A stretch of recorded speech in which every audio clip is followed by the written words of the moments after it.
In a quiet village, an old lady, Miss Marple, gets a mysterious letter with a maze seal and a coded grid, daring her to solve a crime Scotland Yard can't crack. As clever thieves steal jewels and gold across London, she decodes their secret. Plans uncovering a mastermind called the Labyrinth. With her sharp mind and a few village clues, Miss Marple outsmarts the villain. Saving treasures and proving no puzzle is too tough for her. Chapter 1. The Mysterious Letter in the Quiet Village of St. Mary Mead, where the houses sat snug and the gardens bloomed bright. Miss Jane Marple lived in a cozy cottage with roses climbing up the walls. She was an old lady, sharp as a tack, with silver hair tucked neatly under a soft cap. Her eyes, bright and quick, missed nothing, not a sparrow, stealing crumbs or a neighbor's sneaky glance. To the village, she was just sweet Miss Marple, always knitting or sipping tea. But her mind was a steel trap, piecing together secrets like a puzzle nobody else could solve. It was a crisp morning, the kind where the air smelled of dew and fresh bread from the bakery down the lane. Miss Marple sat in her parlor, a small room with lace curtains and a crackling fire. The clock on the mantel ticked softly, and her cat, Tinker, curled up on a cushion, purring like a tiny engine. She held a cup of tea, steam curling up, warming her hands. On the table beside her was a stack of letters, the usual mixed bills, a note from her nephew Raymond, an invite to the church tea party. But one envelope stood out, different from the rest, and it made her pause. The envelope was thick, creamy paper, not the cheap kind most folks used. It had no name or address on the back, just her own name, Ms. Jane Marple, written in bold black ink. The handwriting was neat but strange, with sharp angles, like the writer pressed the pen hard. What caught her eye most was the seal, a blob of red wax stamped with a design that looked like a maze, all twists and turns. She tilted her head, curious. Nobody in St. Mary Mead used wax seals anymore. It felt old-fashioned, important, maybe even a little dangerous. Miss Marple set her teacup down and picked up the letter. Tinker opened one yellow eye, watching as she slid a letter opener under the flap. The wax cracked with a soft snap, and she unfolded a single sheet of paper. Inside was no ordinary note. The page was covered in a grid, neat rows and columns filled with numbers and odd symbol stars. Crosses, circles, and squiggles she didn't recognize. It looked like a code, the kind spies might use in those adventure books Raymond loved. Below the grid, in the same sharp handwriting, was a short message. Solve this, and you'll unravel a crime Scotland Yard cannot. Her heart gave a little jump. Scotland Yard. The famous police in London, stumped by a crime. And someone thought she, an old lady in a sleepy village, could crack it. She read the note again, her lips pursed. It wasn't a friendly invitation. It felt like a dare, a challenge to her wits. Whoever sent this knew her, or at least knew of her. Miss Marple wasn't famous, not like a movie star, but in St. Mary Mead. Folks whispered about her knack for solving mysteries. A missing necklace, a stolen will, a cheating husband, she'd figured them all out. Quiet as a mouse, while knitting in her chair, she leaned back, the letter in her lap, and took a sip of tea.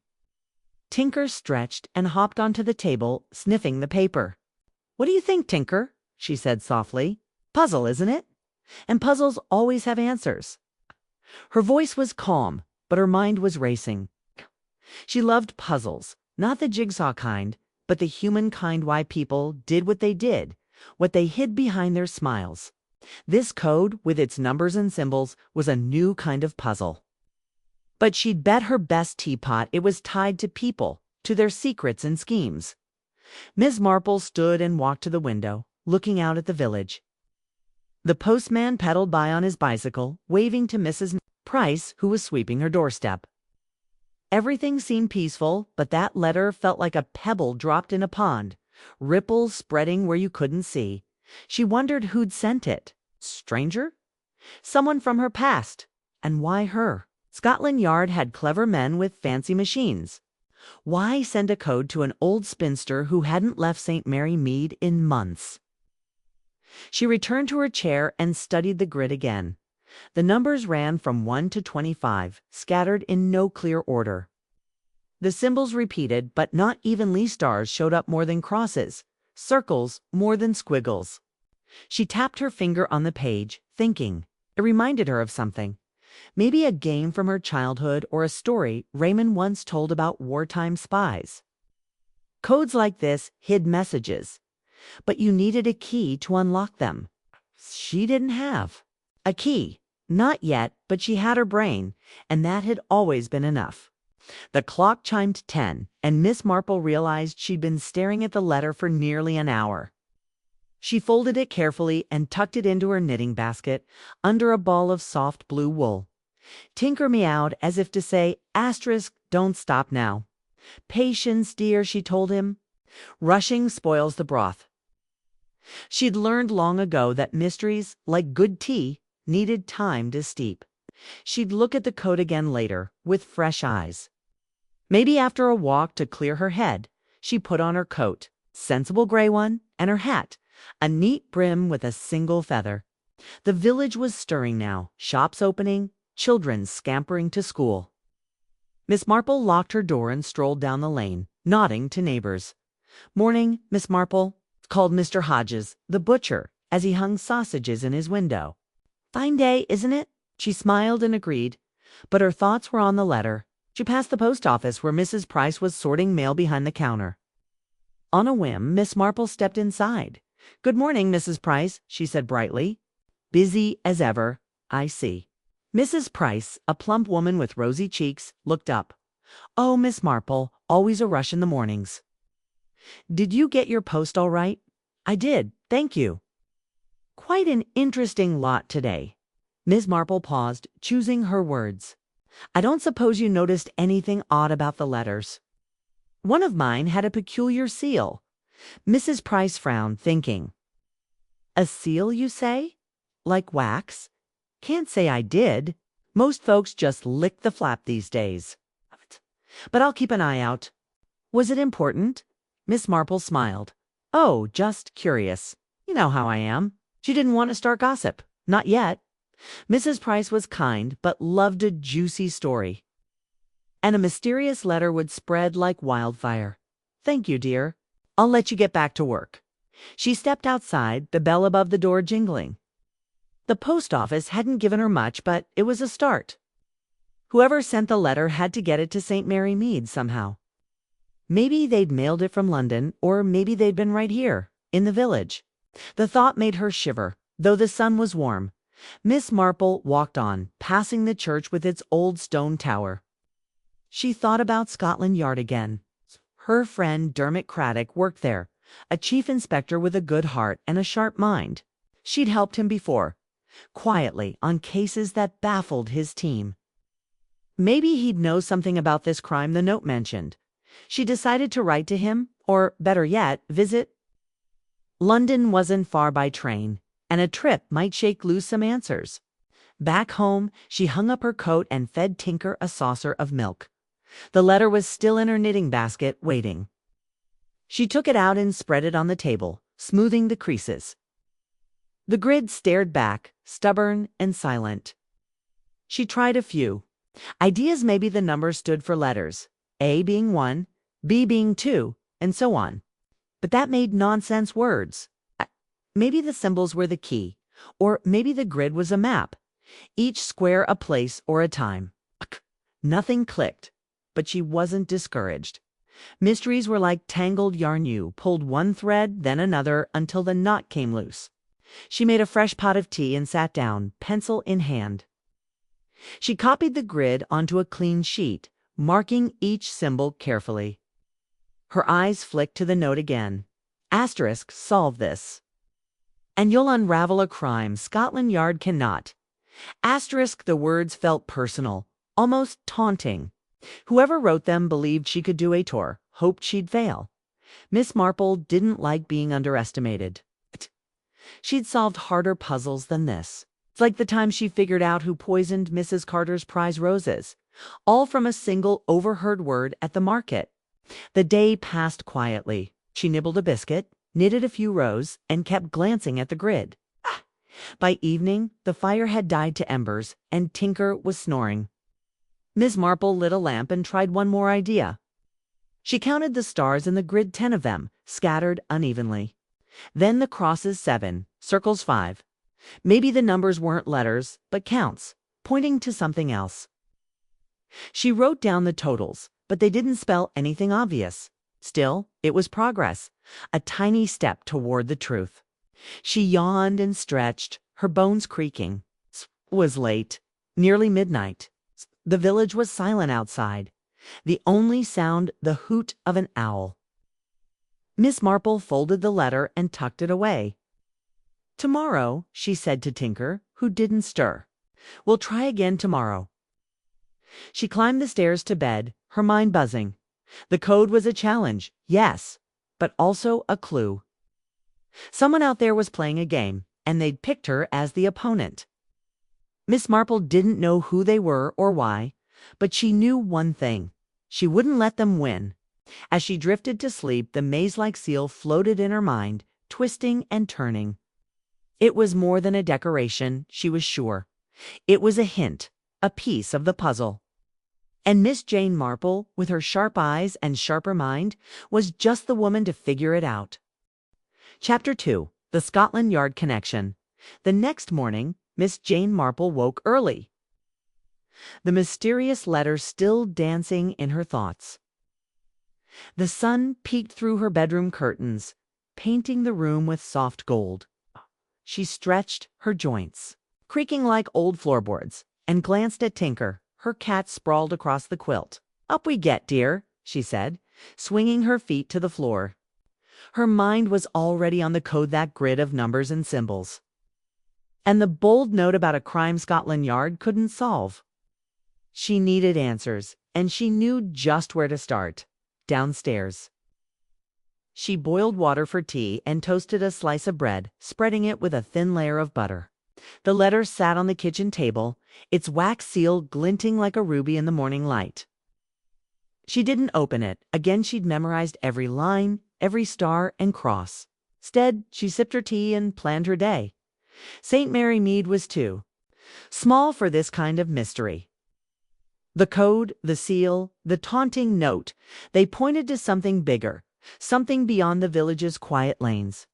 London was the place to go, and Scotland Yard was the key. Miss Marple dressed in her best traveling outfit, a neat gray coat, a wool skirt, and a hat with a single feather, pinned just so. She packed a small bag with essentials, a notebook, a pencil, the letter, and a few biscuits for the train. Tinker watched from the windowsill, tail flicking. "Don't you fuss," she told him. "Mrs. Price will check on you." She left a note for the postmistress, locked the cottage, and walked to the station. Her steps quick, despite her age. The train to London was a rattling old thing, puffing steam as it chugged through green fields and sleepy towns.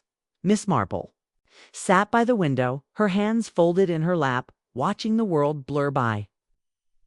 She thought about her friend, Chief Inspector Dermot Craddock, a kind man with a sharp mind.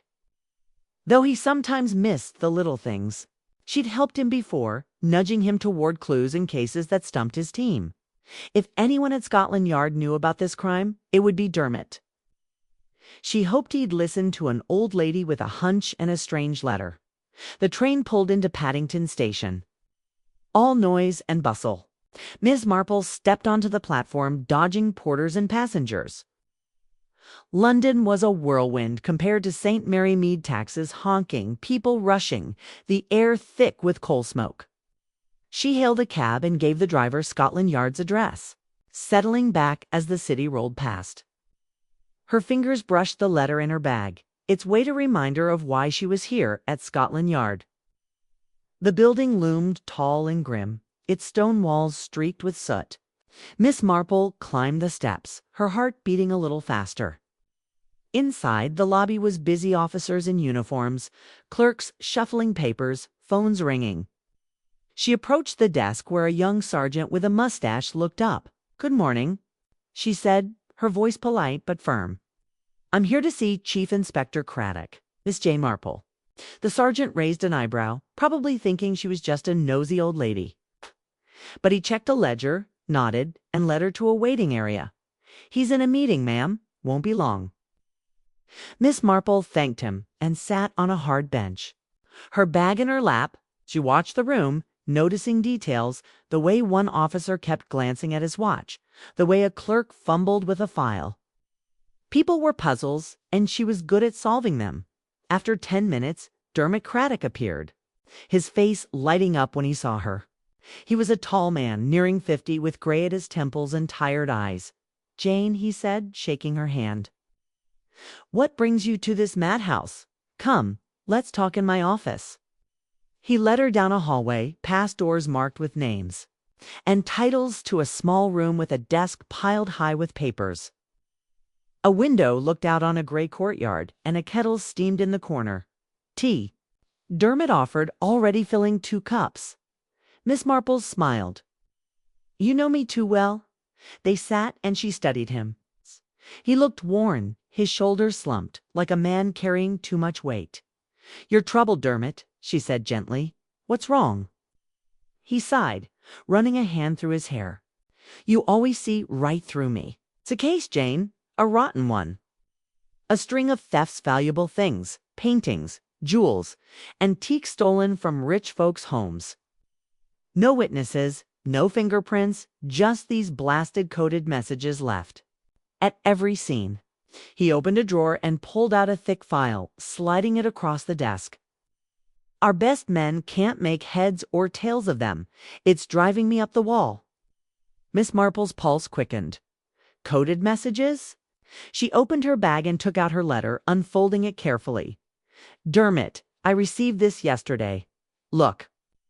She handed him the paper, watching his face as he studied the grid and the note. His eyes widened, and he flipped through his file, pulling out sheets with similar grids numbers, symbols, the same neat handwriting. "Good heavens, Jane," he said. "This is the same kind of code. Where did you get this?" "Came in the post, no return address." "That seal, have you seen it before?" Dermot shook his head, examining the maze-like design. "No, but these grids match the ones from the thefts. We've had cryptographers working on them for weeks, and they're stumped. The thieves are mocking us, leaving these puzzles like a game." He leaned back, frowning. "Why send one to you? You're not mixed up in this, are you?" Miss Marple chuckled. "Not yet, but someone wants me to be." "That note's a challenge, Dermot. They think I can solve it, or they're daring me to try." She tapped the letter. "May I see your codes? A fresh pair of eyes might help." Dermot hesitated, then nodded. "You've helped me before, Jane, and I'm desperate. This is confidential. You can't tell a soul." He spread the file's contents on the desk's 6 grids, each from a different theft. Plus photographs of crime scenes, empty display cases, broken locks, grand houses with velvet curtains. The grids were like hers, with stars, crosses, circles, and numbers. But each had slight differences, like variations on a tune. Miss Marple studied them, her mind clicking like a knitting needle. "These thefts, where did they happen?" "Asked London, mostly," Dermot said. "Mayfair, Kensington, places with money. The last one was a week ago, a ruby necklace worth a fortune. The owner's furious, says we're useless." He rubbed his eyes. "The press is having a field day. Scotland Yard baffled. They write, 'It's humiliating.'" Miss Marple nodded, her eyes on the grids.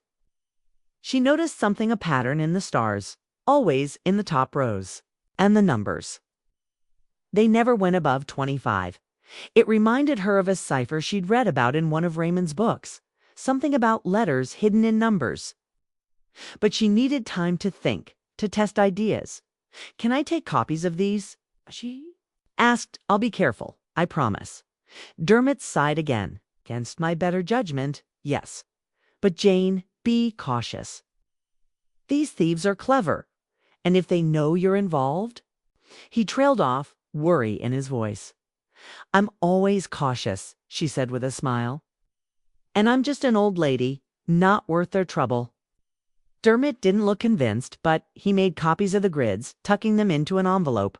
"Keep me posted," he said. "You crack this, I'll owe you more than tea."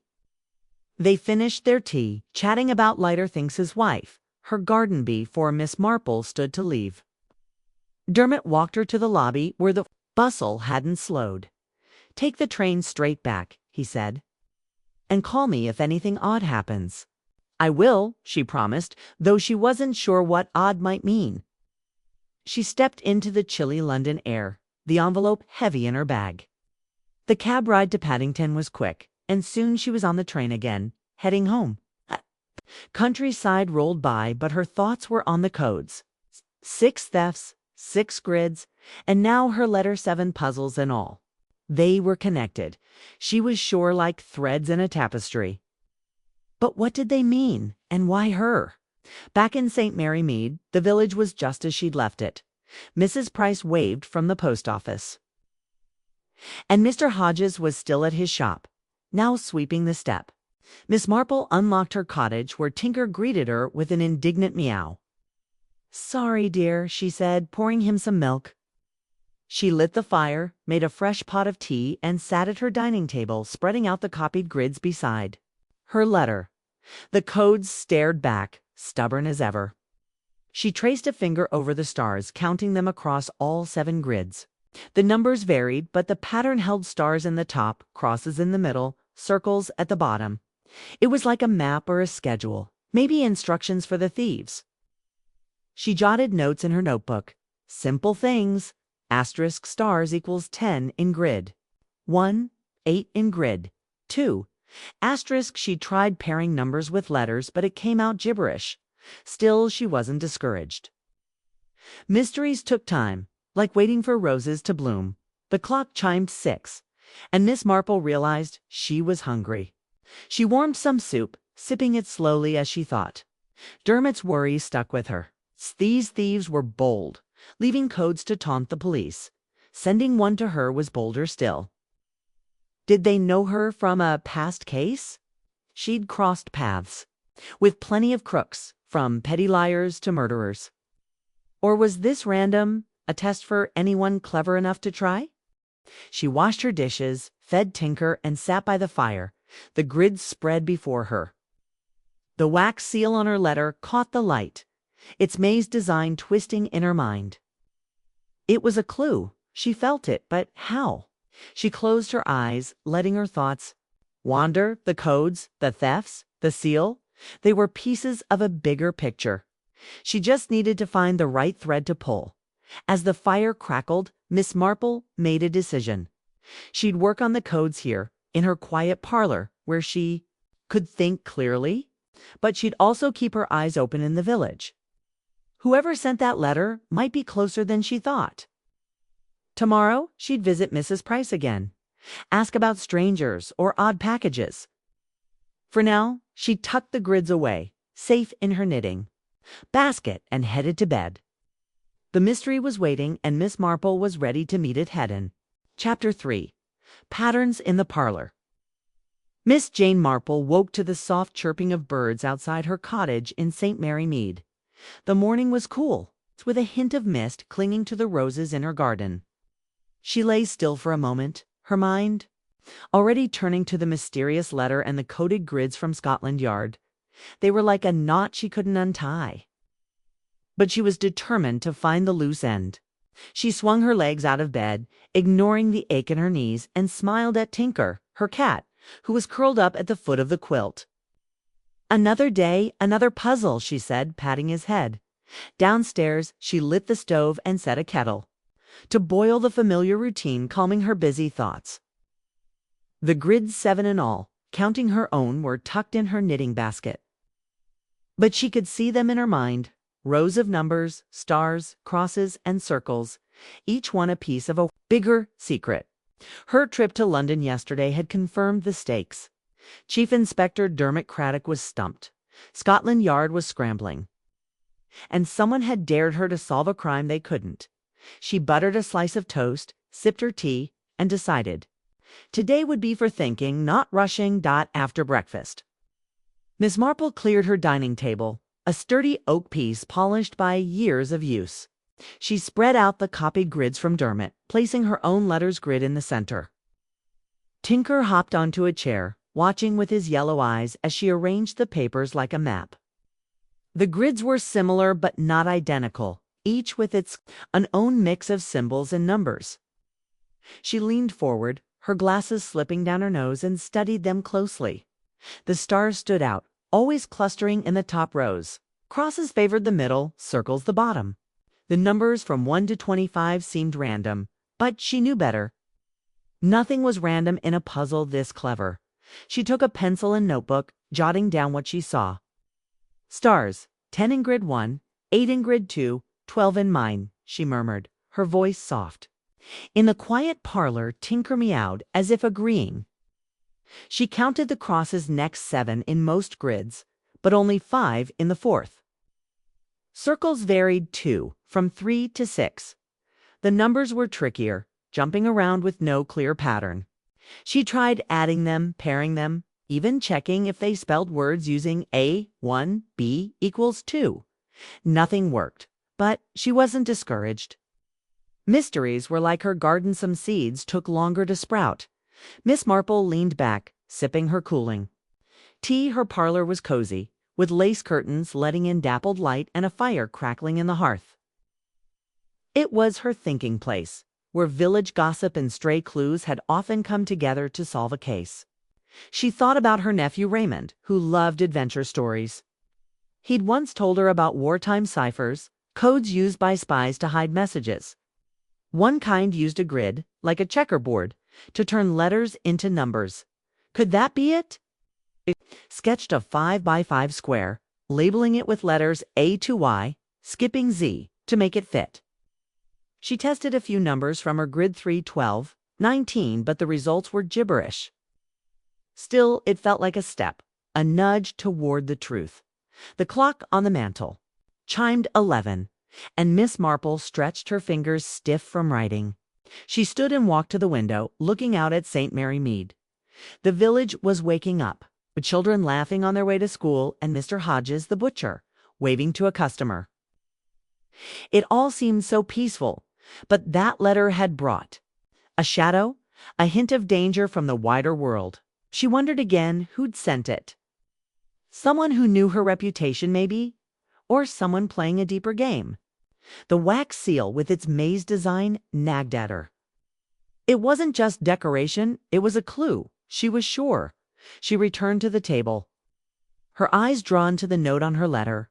Asterisk, solve this, and you'll unravel a crime Scotland Yard cannot.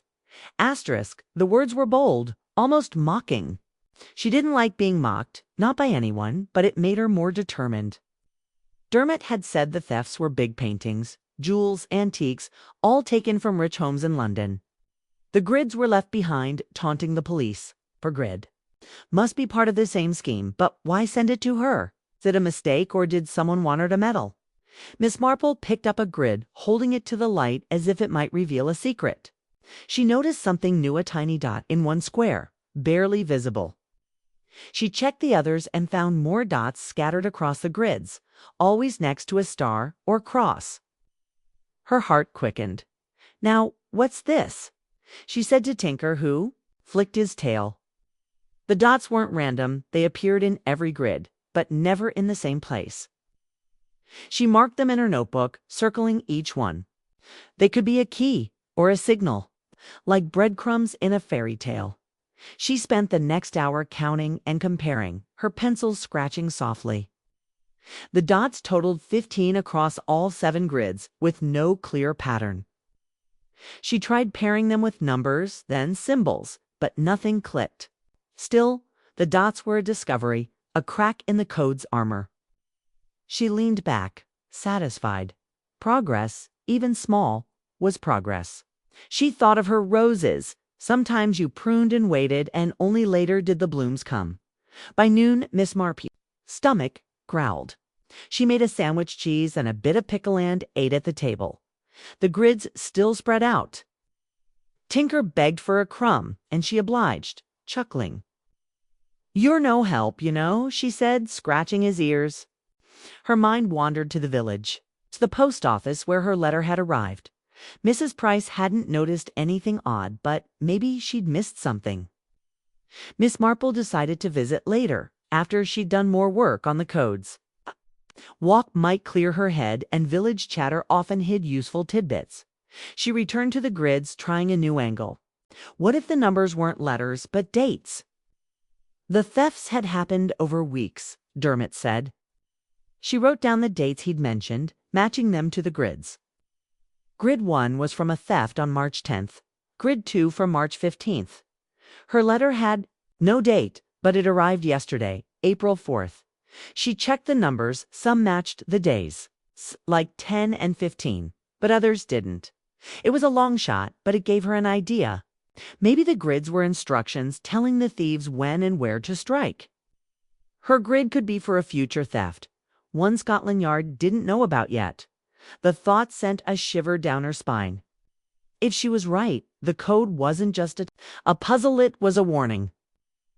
She needed to tell Dermot, but not until she had more to show him. He was kind, but he'd want proof, not hunches. She worked on testing the date idea. She noticed the stars often appeared in squares numbered 1 to 5, which could mean early days of the month. Crosses clustered around 10 to 15, circles around 22-25. It wasn't a perfect match, but it felt close, like a song she almost recognized, by mid-afternoon. Miss Marple's eyes were tired, and her notebook was full of scribbles counts, guesses, little drawings of the maze seal.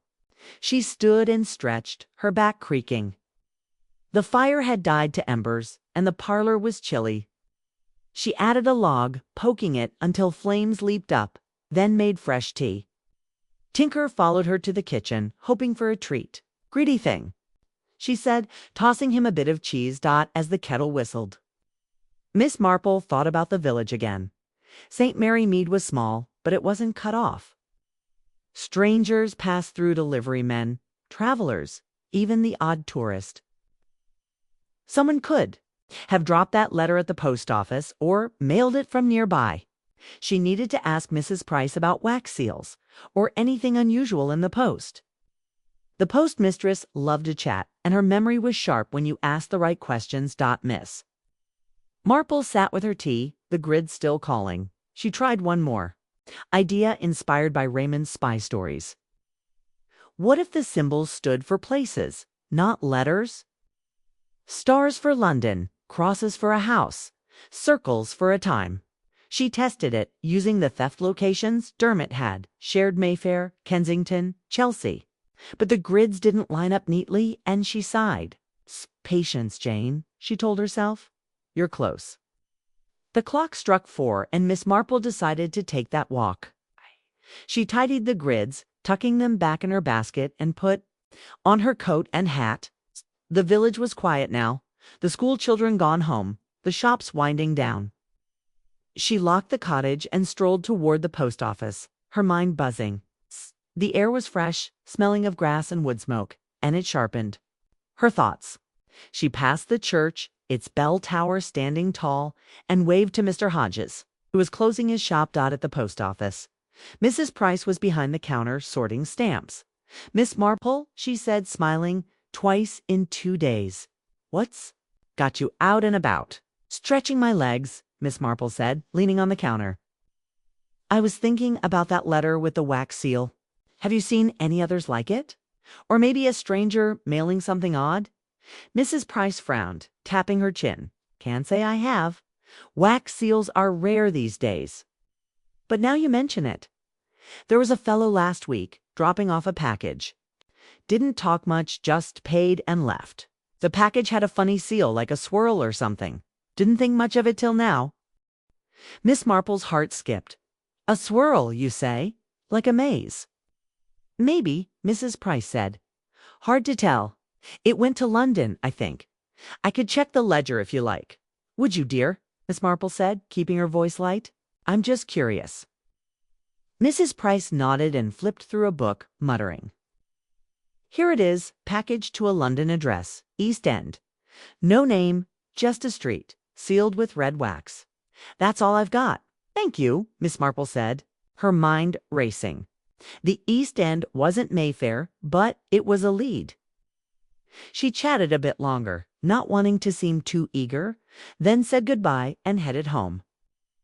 The sun was dipping low, painting the sky pink, and the village felt smaller, as if the mystery was closing in. Back in her parlor, Miss Marple lit the lamp and wrote down what Mrs. Price had said.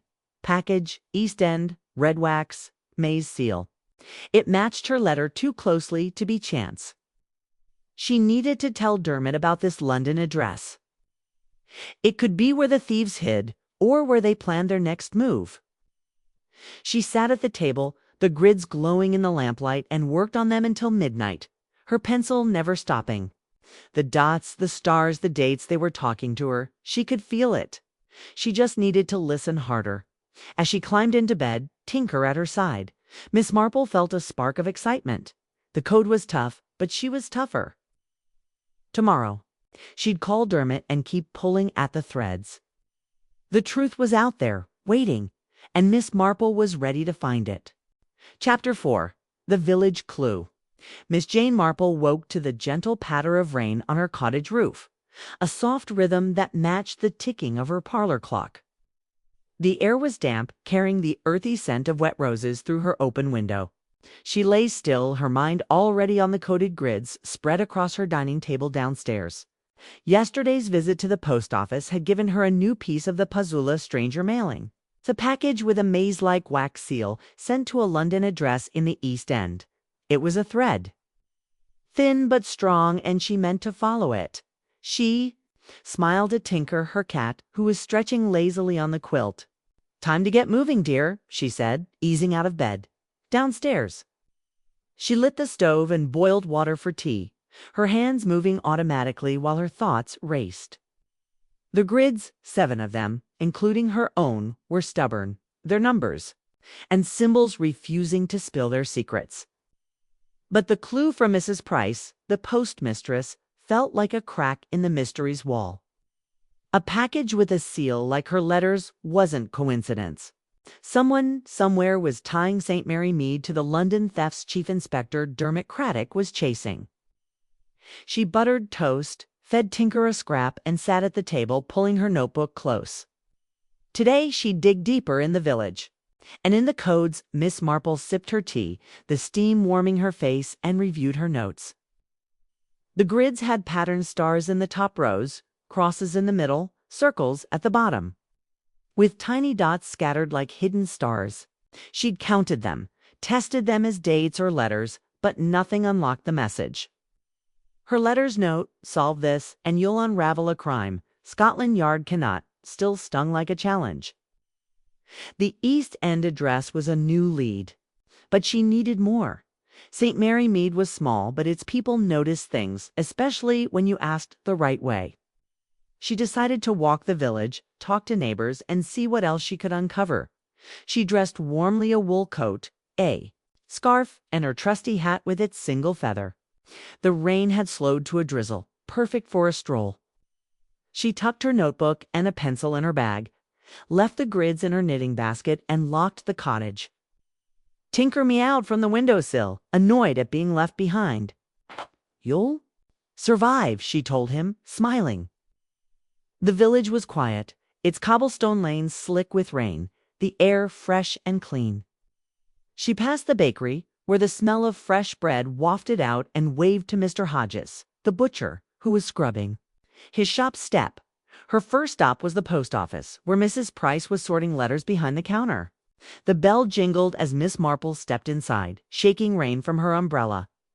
"Good morning, Mrs. Price," she said brightly. "Damp day, isn't it?" Mrs. Price looked up, her cheeks rosy. "Miss Marple, out in this weather?" "Oh, catch a chill. What brings you back?" "Just a chat," Miss Marple said, leaning on the counter. "I was thinking about that package you mentioned. The one with the funny seal. Did you recall anything else? Maybe what the man looked like, or if he's been here before?" Mrs. Price frowned, wiping her hands on her apron. "Let me think.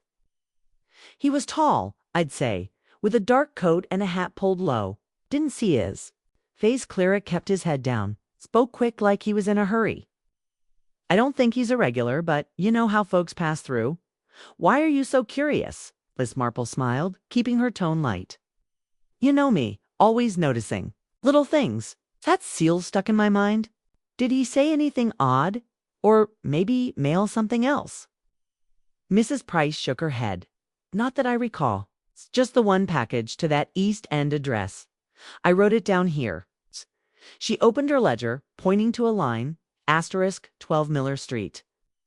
London E1, red wax seal, May's design, asterisk, that's all I've got. You think it's important? It might be, Miss Marple said. Thank you, dear. If you see that man again, or another package like it, will you let me know? Course I will, Mrs. Price said, curious, but not pushing. Miss Marple thanked. Her stepped back into the drizzle, her mind buzzing. A tall man, dark coat, hat lit wasn't much, but it was something.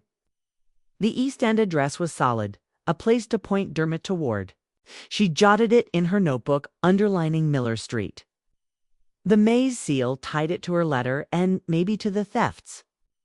She needed to call Dermot, but first she'd keep poking around the village. Ms. Marple walked on, passing the church with its wet stone tower. She thought about the village's rhythm, who came, who went, who noticed. The post office was the hub, but other spots might hold clues. The bakery, the pub, even the train station strangers stood out in St. Mary Mead, and people talked.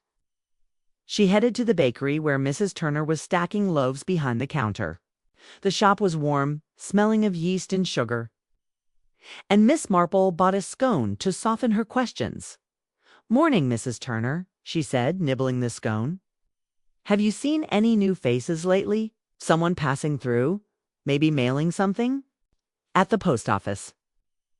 Mrs. Turner, a stout woman with flour on her apron, thought for a moment. Can't say I have. Been busy with the Easter orders.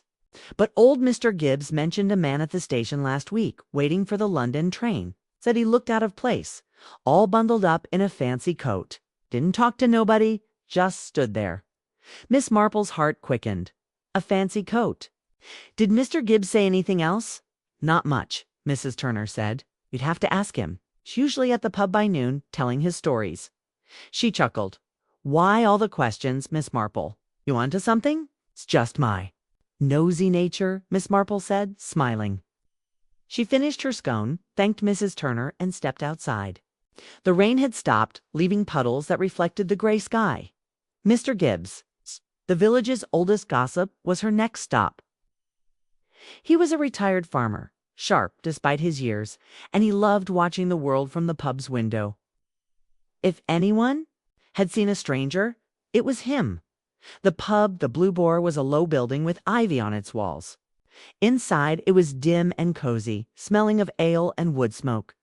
Mr. Gibbs sat in his usual corner, a pint in hand, his eyes twinkling as Miss Marple approached.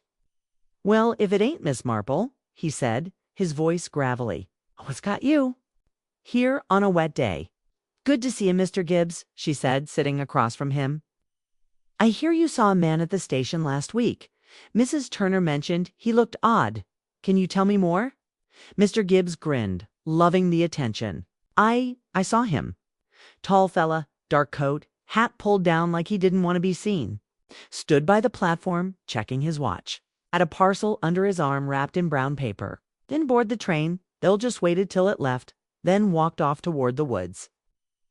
Miss Marple leaned forward, her pulse racing. Parcel, did you see a seal on it or anything else? Didn't get that close, Mr. Gibbs said, sipping his pint. But it looked important, the way he held it. Not from round here, that's for sure. Too fancy for St. Mary Mead. Thank you, Miss Marple said, her mind spinning. Tall man, dark coat, a parcel maybe the same one Mrs. Price saw. And he didn't take the train, which meant he might still be nearby or he'd come from somewhere close.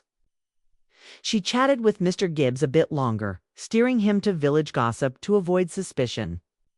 Then left the pub, her scarf tight against the chilly air, back on the lane. Miss Marple pieced it together.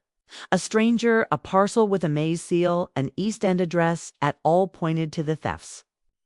The man could be a courier or even one of the thieves, using St. Mary Mead as a quiet place to send their codes. But why her letter? Was it a mistake? Or did someone know she'd dig into it? She passed the train station, its platform empty now, and imagined the man standing there, parcel in hand. The woods Mr. Gibbs mentioned weren't far, a tangle of trees where kids played and poachers sometimes hid. She wouldn't search there herself. That was for Dermot. But it was another clue. Miss Marple returned home. Her shoes damp, but her spirits high. Tinker greeted her with a meow, demanding lunch. She fed him, lit the fire, and made tea. Then sat at her table, pulling out her notebook. She wrote, tall man, dark coat, hat low, parcel, possibly sealed, East End address, Miller Street. Woods. Near station, It wasn't a solution, but it was progress, like finding the edge pieces of a jigsaw. She needed to call Dermot, tell him about the address and the stranger. Scotland Yard could check Miller Street. Maybe find the thieves' hideout. She picked up the telephone, an old black one on the hall table, and dialed Dermot's number. He answered on the third ring, sounding tired. "Jane, everything all right?" "Yes." "Dermot," she said, keeping her voice calm. "I've found something." At the post office, they saw a man mailing a package with a Mays seal, like my letter. It went to 12 Miller Street, East End, and someone else saw him at the station carrying a parcel heading toward the woods. Dermot was quiet for a moment. "That's interesting. Miller Street's a rough area, warehouses mostly. I'll send someone to look quietly." "Anything else about this man? Tall dark coat, hat low," she said. "It's not local. And he didn't take the train." "Dermot, I think he's tied to the thefts. Maybe delivering codes." "You're probably right," Dermot said. "Jane, you're a marvel. But be careful. If these people are watching you, always careful," she said, smiling. "Let me know what you find at Miller Street." "Will do," he said. "And keep working on those codes. If anyone can crack them, it's you." They said goodbye, and Miss Marple hung up, feeling a spark of excitement. The mystery was growing, its threads stretching from her quiet village. To London's gritty streets. She returned to the parlor, spreading the grids out again. The fire crackled, and Tinker curled up nearby, purring. Miss Marple studied the symbols, her pencil hovering. The dots she'd found yesterday still intrigued. She counted them again, 15 across all grids, always near a star or a cross. What if they marked key squares, like a map's landmarks? She tried linking them to the East End address, but the numbers didn't match streets or dates. Still, the dots felt important, a secret hiding in plain sight. By evening, the rain had returned, tapping the windows.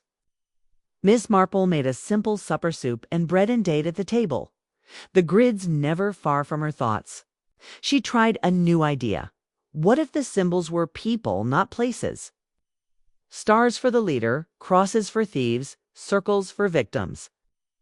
It was a stretch, but it made her think of the village, how everyone had a roll baker, butcher, gossip, toads. The codes could be a plan, assigning tasks for each theft. Her grid, the newest, might be for the next one. The clock chimed 10, and Miss Marple's eyes were heavy. She'd worked all day between the village and the codes, and her notebook was full of ideas, none quite right. She tidied the grids, tucking them away, and banked the fire. "Tomorrow," she told Tinker, who yawned, "we'll try again." She climbed the stairs, her mind buzzing. The stranger, the seal, the East End, they were clues, pointing to a truth she could almost see. As she drifted to sleep, the Mays seals swirled in her dreams, twists promising answers if she could just find the way through. Chapter 5. The Warehouse Revelation. Miss Jane Marple woke to the soft glow of dawn filtering through her cottage curtains. The air cool and quiet in St. Mary Mead. The rain from yesterday had cleared, leaving the village sparkling under a pale blue sky. She stretched, her bones creaking, and glanced at Tinker, her cat, who was sprawled across the quilt like a furry blanket. Her mind, sharp as ever, was already on the mystery of the coded grids, the May-sealed letter, and the new clue about a package sent to Miller Street in London's East End. She'd told Chief Inspector Dermot Craddock about it last night. And now she waited for news, eager to see where the thread led. "Up we go. Tinker," she said, swinging her feet to the floor downstairs. She lit the stove, boiled water for tea, and toasted bread, the familiar tasks grounding her racing thoughts. The grids, 7 of them, including her own, sat in her knitting basket, their numbers and symbols a stubborn puzzle. She'd found patterned stars in the top rows, crosses in the middle, circles at the bottom, with tiny dots marking certain squares, but the message stayed hidden. The clue from Mrs. Price about the stranger and the package felt like a key, though, tying her quiet village to the bold thefts Dermot was chasing at Scotland Yard. She buttered her toast, fed Tinker a crumb, and sipped her tea, planning her day. She'd work on the codes, but she also hoped Dermot would call with news from Miller Street. Miss Marple cleared her dining table, spreading out the grids like a patchwork quilt. Tinker hopped onto a chair, watching with his yellow eyes as she arranged the papers. She studied the symbols, her pencil poised over her notebook. The stars, crosses, and circles were consistent across the grids, but the dots, 15 in total, still intrigued her. They always appeared near a star or cross, like markers on a treasure map. She'd tried linking them to dates, places, even people, but nothing fit. Still, she felt close, as if the answer was just out of reach, like a word on. The tip of her tongue. The telephone rang, shattering the parlor's quiet. Miss Marple hurried to the hall, her heart quickening. It was Dermot, his voice tense but excited. "Jane, you were right about Miller Street," he said. "We checked it out last night, quietly, like you said. It's a warehouse, old and run down, but it's a front. Inside, we found an underground auction house, stolen goods, paintings, jewels, the lot. The thieves were selling to rich buyers, no questions asked." Miss Marple's pulse raced. "An auction house. Did you catch them?" "Not yet," Dermot said, frustration creeping into his tone. "We raided the place, but the main players were gone, slipped out before we got there. We found something, though, another coded grid just like yours, left on a table. I'm sending a copy to you by courier. Should arrive this afternoon." "Another grid?" Miss Marple murmured, her mind spinning. "Anything else?" "It's the wax." "Seal, maybe?" "No seal, but we found traces of red wax on the table, like they'd melted it there. And Jane, we got a tip from one of the buyers we nabbed. He said the operation's run by someone called the Labyrinth. That's all he knew, no name, no face. We're digging, but it's slow." The Labyrinth, Miss Marple repeated the word, heavy. It matched the maze seal perfectly. A name that felt like a taunt. "Thank you, Dermot. Send that grid and let me know if you find more. Be careful." "You too, Jane," he said. "This lot's slippery. If they sent you that letter, they might know you're poking around." They said goodbye and Miss Marple hung up, her hands trembling slightly. An auction house, a new grid, a mastermind called the Labyrinth. It was all coming together, but the danger was growing. She returned to the parlor, Tinker trailing her, and sat at the table staring at the grids. The new one would help, she was sure. But she needed to keep working. Miss Marple picked up her pencil, focusing on the dots again. They were her best lead, small but deliberate. She counted them across the 7 grids, noting their positions. In her grid, a dot sat next to a star in square 3. In Dermot's first grid, dot was by a cross in square 12. She tried mapping them, drawing a 5 by 5 square and marking the dots, but it didn't form a clear shape. Still, the dots felt like a signal, a way to highlight key parts of the code. She wrote in her notebook, *dots equals 15, always near stars or crosses. Markers. She leaned back, sipping her cooling tea. The parlor was cozy, with lace curtains and a fire crackling. But her thoughts were in London's gritty East End, imagining the warehouse. An underground auction house was clever stolen goods sold to wealthy buyers, no trace left behind. The grids must be instructions, she thought, telling the thieves what to steal or where to meet. Her letter, with its bold note, was different, though it was personal, a challenge meant for her. The labyrinth, whoever they were, knew her reputation. That made her shiver, but it also made her stubborn. She wouldn't let them win. The clock chimed noon. And Miss Marple made a sandwich cheese and tomato and ate at the table, the grids never far from her eyes. Tinker begged for a bite, and she tossed him a crumb, chuckling. "You're no detective," she said, scratching his ears. Her mind wandered to the village. The stranger, Mrs. Price, and Mr. Gibbs had seen tall, dark coat hat could be tied to the warehouse. Maybe he'd delivered the new grid, or even worked for the labyrinth. She needed to check with Mrs. Price again, see if more packages had come through. Miss Marple stood, stretching her stiff joints, and decided to visit the post office later. First, she'd keep at the codes. K. She tried a new idea. What if the dots marked the start of the message? K. She read the numbers in each dotted square, writing them down, 3, 12, 19, and so on. K. She tested them as letters A equals 1, B 2, but it was nonsense. Then she tried dates, matching the numbers 2 days of the month. Some fit the theft dates. Dermot had shared March 10th, March 15th, but others didn't. It was close, but not quite right, like a key that wouldn't turn. By mid-afternoon, a knock at the door startled her. It was the courier, a young man with a damp cap, holding an envelope from Scotland Yard. "For Miss Marple," he said, handing it over. She thanked him, tipped him a shilling, and hurried back to the table. The envelope held a single sheet, a photocopy of the new grid with the same stars, crosses, circles, and numbers.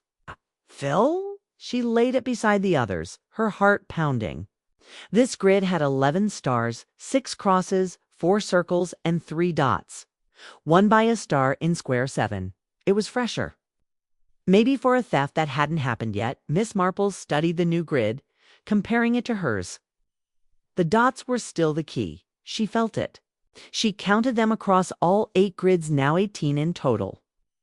The new grid's dots were in squares 7, 14, and 21, all near stars. She wrote it down, her pencil scratching softly. The numbers in those squares didn't match anything obvious, but they gave her an idea. What if the dots marked a sequence, like steps in a plan? She tried reading the dotted squares in order, across all grids, but it was still gibberish. She sighed, rubbing her eyes. "Patience, Jane," she told herself. "You're getting there." The clock struck 4, and Miss Marple decided to visit the post office. She put on her coat and hat, the new grid tucked in her bag with her notebook. The village was quiet, the air crisp after the rain. She passed the church, its tower gleaming in the low sun, and waved to Mr. Hodges, who was locking his shop. At the post office, Mrs. Price was behind the counter, sorting parcels. "Miss Marple," she said, smiling, "you're out a lot lately." "What's up?" "Just keeping busy," Ms. Marple said, leaning on the counter. "I was wondering any more packages with odd seals, or that man you saw before." Mrs. Price shook her head. "Nothing new, I'm afraid. Been quiet since that last one. But I'll keep an eye out, like you asked. You sure you're not up to something?" Her eyes twinkled, half-dashed teasing. Miss Marple chuckled. "You know me, always curious. Thank you, dear." She left, disappointed but not surprised. The stranger hadn't returned, but the Miller Street lead was enough for now. She walked home, her mind on the new grid. The warehouse raid proved. The codes were tied to the thefts, and the labyrinth was the mastermind. She needed to crack the grids to stop them, and fast. Back in her parlor, Miss Marple lit the lamp and spread out all 8 grids.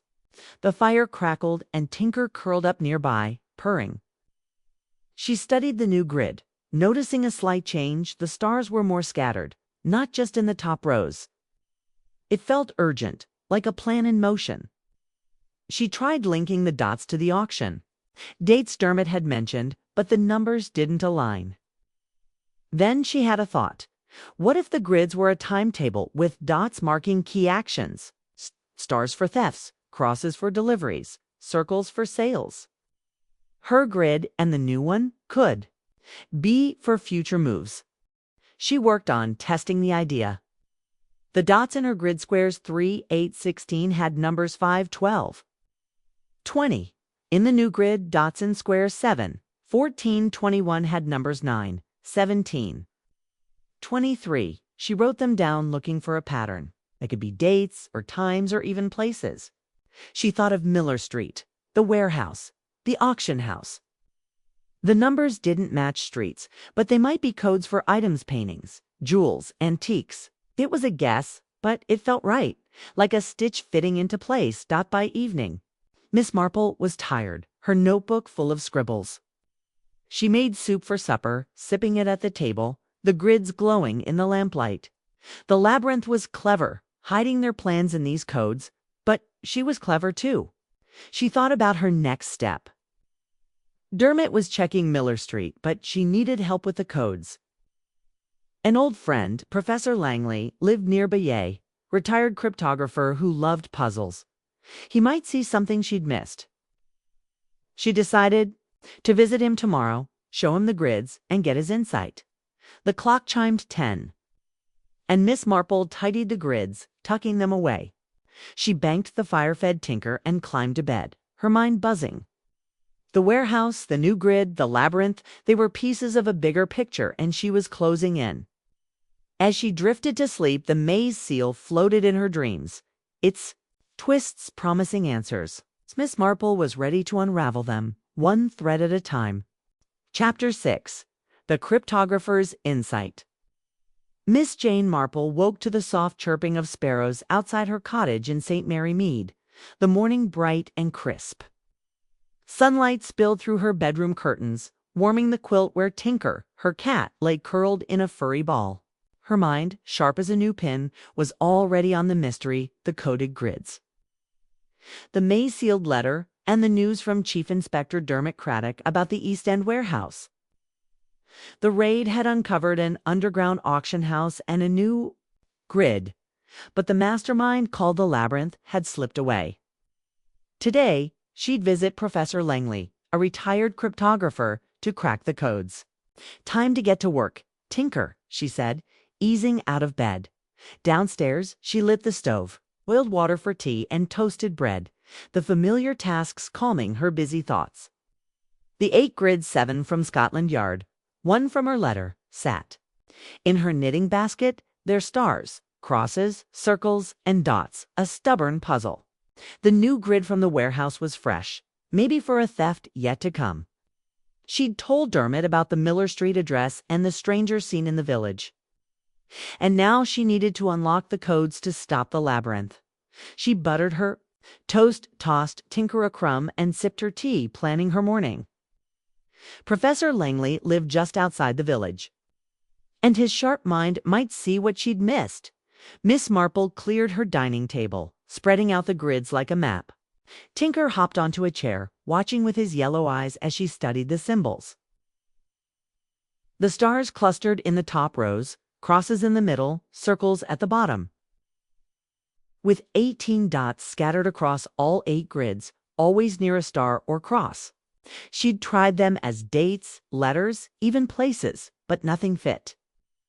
The new grid had 11 stars, 6 crosses, 4 circles, and 3 dots. 1 in square, 7 by a star. It felt urgent, like a plan in motion. She wrote in her notebook, asterisk dots equals 18 total mark. Key squares, stars equals thefts. Her letters, no asterisk, solve this. And you'll unravel a crime Scotland Yard cannot asterisk still burned in her mind. A dare she meant to answer. The clock chimed 9, and Miss Marple dressed warmly, a gray coat, a scarf, and her hat with its single feather. She tucked the grids, her notebook, and the new grid into her bag, locked the cottage, and stepped into the village. The air was fresh, smelling of damp grass and wood smoke. The lanes quiet except for children heading to school. She passed the bakery, waving to Mrs. Turner, and the post office, where Mrs. Price was sweeping the step. "Morning, Miss Marple," Mrs. Price called. "Off somewhere special. Just a walk," Miss Marple said, smiling. She didn't mention Professor Langley. Mrs. Price loved gossip, and this mystery needed to stay quiet. She left the village, following a narrow path past fields and hedgerows to a small cottage surrounded by apple trees. Professor Langley's home was tidy, with a thatched roof and a garden full of herbs. She knocked, and the door opened to reveal a sprightly man with white hair and twinkling eyes. His tweed jacket patched at the elbows. "Jane Marple," Langley said, his voice warm. "What a treat. Come in, come in." He led her to a cluttered parlor, books and papers stacked high, a fire crackling in the hearth. "Tea? I've got biscuits, too." "Tea would be lovely," Miss Marple said, settling into a chair. Langley bustled to the kitchen, returning with a tray pot, cups, and a plate of shortbread. They chatted about the village, the weather, his roses, but Miss Marple's bag felt heavy with the grids. She waited for the right moment, then said, "Henry, I need your help. It's a puzzle, a code, and it's important." Langley's eyes lit up. "A code, I can't resist. Show me." She opened her bag, spreading the 8 grids on his table, her letters grid in the center. She explained the thefts, the warehouse, the labyrinth, and the note, keeping her voice calm but clear. Langley listened, his fingers tapping the table, then leaned over the grids, his glasses slipping down his nose. "Fascinating," he murmured, tracing the stars and crosses. "These look like a cipher, maybe a Polybia square." "Ever heard of it?" Miss Marple shook her head, and he grinned. "It's an old Tricca 5x5 grid, each square holding a letter A to Y, skipping Z numbers, point to rows and columns, like coordinates. Let's try it." He drew a 5x5 square, labeling it with letters, A to E in the first row, F to J in the second, and so on. "Say a number like 12, he said. "First digit is the row, second is the column. So 12 is row 1, column to letter B." He tested it on her grid, taking the number 31, row 3, column 1. Letter K. They worked through a few squares, but the results were jumbled. No clear words. Langley said. "Not quite. Maybe the symbols changed the rules." Miss Marple watched, her mind racing. "What if the dots mark the important squares?" she suggested, pointing to the 18 dots. Langley nodded, checking the dotted squares on her grid 3, 8, 16, with numbers 5, 12, 20. He mapped them. 5 was A, 12 was B, 20 was U, ABU, he said, frowning. "Not a word, but it's a start." They tried the new grid from the warehouse. Its dots and squares 7, 14, 21, with numbers 9, 17. 23. "Those mapped to IMs, Langley said. "Still nonsense, but there's a pattern." They sipped tea, the shortbread untouched, and kept at it. Langley suggested the symbols might stand for different grids or keys. "Stars could mean one cipher crosses another," he said. He tried the starred squares in her grid, mapping numbers to letters, and got fragments GOL gold. Miss Marple said, her heart skipping. The thefts involved jewels, paintings, maybe golds, a target. Langley nodded, excited. "Let's try the new grid." He mapped the starred squares there. Are you B, Ruby?" Miss Marple whispered. Dermot mentioned a stolen ruby necklace. They checked another grid, finding NEXT next, she said, her voice tense. "It's a schedule, Henry. The grids are plans and tints to steal, or win." Langley leaned back, grinning. "You're on to something, Jane. These are Polybius ciphers, but the symbols split the messages. Stars for items, maybe crosses for places, circles for times. The dots mark the start or key squares, finding more grids, finding words like JEWEL in one and PAINT in another. Jewel, paint, Miss Marple said. Paintings, jewels, it fits. The clock on Langley's mantel chimed noon, and Miss Marple realized they'd been working for hours. The parlor was warm, the fire low, but her mind was buzzing. The grids were instructions, each one a piece of the labyrinth's plan. Her grid and the new one were likely for future thefts gold rubies, maybe more. She thought of Dermot's case, the rich homes in Mayfair and Kensington. Henry, I think the next theft is soon, she said. The new grid feels fresh, urgent. We need to pinpoint it. Langley nodded, flipping through her notebook. Let's look at the crosses, maybe their locations. They mapped the crossed squares in the new grid, getting MAYF, Mayfair. Miss Marple said, her pulse racing. One of the thefts was there. It's a place. They checked her grid, finding KENS, Kensington, she said. Another theft site. The crosses are targets, houses, streets. They worked on testing circles for times or dates. But those were trickier.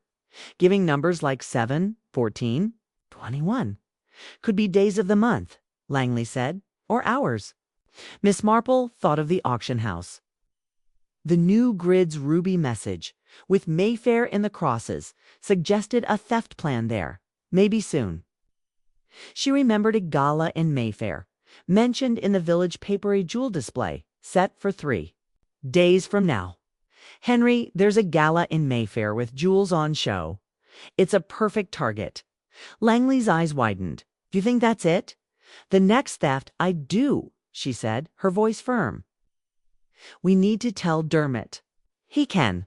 Guard the gala, catch them in the act. She gathered the grids, her hands steady despite the excitement. You've been a marvel, Henry. I'll call Scotland Yard, but I'll need your help again if we find more grids. Any time, Langley said, grinning. This is the most fun I've had in years. They've finished their tea, now cold, and Miss Marple stood, her bag heavy with the grids. She thanked Langley, promised to keep him posted, and stepped outside. The sun was high, the apple trees blooming, and the village felt far away. As if the mystery had pulled her into a bigger world, Miss Marple walked back to St. Mary Mead, her mind racing. The Polybius square was the key, the dots and symbols splitting the message items, places, maybe times. The new grid pointed to a ruby theft in Mayfair, likely at the gala. Her grid, with its gold message, could be next, or a backup plan. She passed the church, its tower gleaming, and waved to Mrs. Price, who was chatting with a neighbor. At home, Tinker greeted her with a meow, demanding lunch. She fed him, lit the fire, and picked up the telephone, dialing Dermot's number. He answered quickly, sounding harried. Jane, got something? Yes, she said, her voice calm but urgent. I've been working with a friend, a code expert. The grids are ciphers, Dermot plans for the thefts. The new one points to a ruby theft in Mayfair, likely at a gala in 3 days. The crosses spell Mayfair, the stars spell ruby. You need to guard that event. Dermot was quiet, then whistled. Jane, you're a wonder. A gala in Mayfair. I know it big, jewel display, rich crowd. I'll get men on it discreetly. Anything else? My grid mentions gold, maybe another target, she said, and the crosses spell Kensington. Keep an eye there, too. The masterminds called the labyrinth clever, slippery. Be careful, I will, Dermot said. Jane, if this pans out, you've saved us. I'll call after the gala. They hung up and Miss Marple sat at her table, the grids glowing. In the firelight. The mystery was unfolding, but the labyrinth was still out there watching. She thought of the stranger in the village, the maze seal, the warehouse. The codes were cracking, but the danger was closer than ever.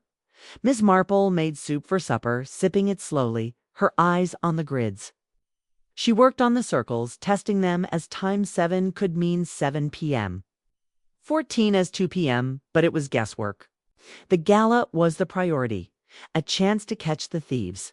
She thought of the labyrinth, a name that felt personal, like the note in her letter. Whoever they were, they'd underestimated her. And that was their mistake. The clock chimed 10, and Miss Marple tidied the grids, tucking them away. She banked the fire-fed tinker and climbed to bed, her mind buzzing. Akela, the ruby, Mayfair. They were the next steps. As she drifted to sleep, the maze seal swirled in her dreams, its twists leading to a truth she was determined to find. Miss Marple was closing in, and she wouldn't stop now. Chapter 7. The Gala Trap. Miss Jane Marple woke to the soft hum of St. Mary Mead, where the morning sun painted her cottage with golden light. The air was crisp, carrying the scent of dew-soaked roses through her open window. Tinker, her cat, sprawled across the quilt, one paw twitching in a dream. Her mind, sharp as a freshly sharpened pencil, was already on the mystery the coded grids, the maze-sealed letter, and the breakthrough with Professor Langley. The grids were Polybius ciphers, spelling out theft plans, and the newest one pointed to a ruby theft at a Mayfair gala set for tonight. She'd told Chief Inspector Dermot Craddock to guard the event, and now she planned to attend to see the trap spring herself. Up we go, Tinker, she said, easing out of bed. Downstairs, she lit the stove, boiled water for tea, and toasted bread, the routine calming her buzzing thoughts. The 8 grid 7 from Scotland Yard, one from her letter, sat in her knitting basket, their stars, crosses, and circles now making sense. Stars spelled items like ruby or gold, crosses named places like Mayfair, and circles hinted at times or dates. The 18 dots across the grids marked key squares guiding the cipher. Her grid with gold and Kensington might be for a future theft, but tonight was about the gala. She buttered her toast, tossed Tinker a crumb, and sipped her tea, planning her day. She'd take the train to London, blend into the gala crowd, and watch for anything odd. Miss Marple cleared her dining table, glancing at the grids one last time. Tinker hopped onto a chair, his yellow eyes following her as she tucked the papers away. She didn't need them. Now the cipher was clear thanks to Langley's Polybius Square. The new grid from the warehouse raid spelled ruby in the stars and Mayfair in the crosses. It's a perfect match for the gala's jewel display. The mastermind, the labyrinth, was behind it, and she hoped Dermot's men would catch their thief tonight. She wrote in her notebook, Asterisk, Gala, Mayfair, Ruby Theft. Watch for strangers. Asterisk, the maze seal on her letter, still nagged at her a clue to the labyrinth's identity. She was sure. The clock chimed 9, and Miss Marple dressed carefully, a dark blue dress, modest but elegant, with a pearl brooch and her best hat, its feather pinned neatly. She packed a small bag with her notebook, a shawl, and her train ticket, then locked the cottage, leaving Tinker meowing at the window. Mrs. Price will check on you, she told him, smiling. The village was waking, its lanes bustling with schoolchildren and shopkeepers. She passed the bakery, nodding to Mrs. Turner, and the post office where Mrs. Price waved. Off to London. Miss Marple, Mrs. Price called, curious. Just a little trip, Miss Marple said, keeping her plans quiet. She reached the station, bought her ticket, and boarded the train, settling by a window. The countryside rolled by green fields, sleepy towns, the world so peaceful compared to the danger she was chasing. She thought of Dermot, his men stationed at the gala, and the stranger seen in the village, tall, dark coat, hat low. Could he be at the gala, delivering another code? Her fingers brushed her bag, where her notebook held every clue. The Miller Street warehouse, the auction house, the labyrinth's name, the train pulled into Paddington Station, all noise and hustle. Miss Marple stepped onto the platform, dodging porters and passengers, and hailed a cab to Mayfair. The driver, a chatty man with a flat cap, talked about the gala. Big Toto tonight, he said. Rich folks, fancy jewels. You going? She smiled, nodding vaguely, and watched London pastel buildings, busy streets, the air thick with coal smoke. Mayfair was grand, its houses like palaces, their windows glowing in the afternoon light. The gala was at a mansion on Park Lane, its stone facade lit by lanterns. Miss Marple arrived early, her ticket arranged by Dermot, clutched in her hand. The doorman, in a crisp uniform, checked it and waved her in. Inside the ballroom sparkled chandeliers, casting rainbows, tables laden with champagne and canapes, guests in gowns and tuxedos laughing loudly. A glass case in the center held the jewels, including a ruby necklace that gleamed like fire. Miss Marple's heart quickened. That was the target, she was sure. She blended in, moving slowly, her shawl draped over her shoulders. To the crowd. She was just an old lady, harmless and forgettable, but her eyes were sharp, scanning every face. Dermot had promised his men would be here, disguised as waiters or guests, but she didn't spot them. She took a glass of lemonade, sipping it as she circled the room. Listening to snippets of talk gossip about money, fashion, scandals, nothing useful, but she stayed alert, her mind ticking like her parlor clock. Near the jewel case, she noticed a waiter, young and nervous, his hands fidgeting as he offered trays of food. He lingered too long by the case, his eyes darting to the ruby necklace. Miss Marple watched, her pulse steady. He wasn't serving guests, he was watching the room like a fox eyeing a henhouse. She moved closer, pretending to admire the jewels, and caught his glance at another man, older, in a dark suit, standing by a pillar. The older man nodded slightly, and the waiter moved off, his tray untouched. Miss Marple's heart skipped, a signal clear as day. She looked for Dermot's men, spotting a waiter with a familiar jaw, one of his officers, she was sure. She caught his eye, tilting her head toward the nervous waiter, and he nodded, slipping through the crowd. She stayed, put her lemonade glass cool in her hand, watching the nervous waiter weave toward a side door. The older man followed, his steps casual but deliberate. They were up to something, and she meant to find out what. The gala hummed on, music from a string quartet filling the air. Miss Marple moved toward the side door, keeping her distance. She passed a mirror, catching her reflection, an old lady, unremarkable, but her eyes burned with purpose. Outside the door was a hallway, dim and empty, leading to a service area. She heard voices low and tense and crept closer, her shoes silent on the carpet.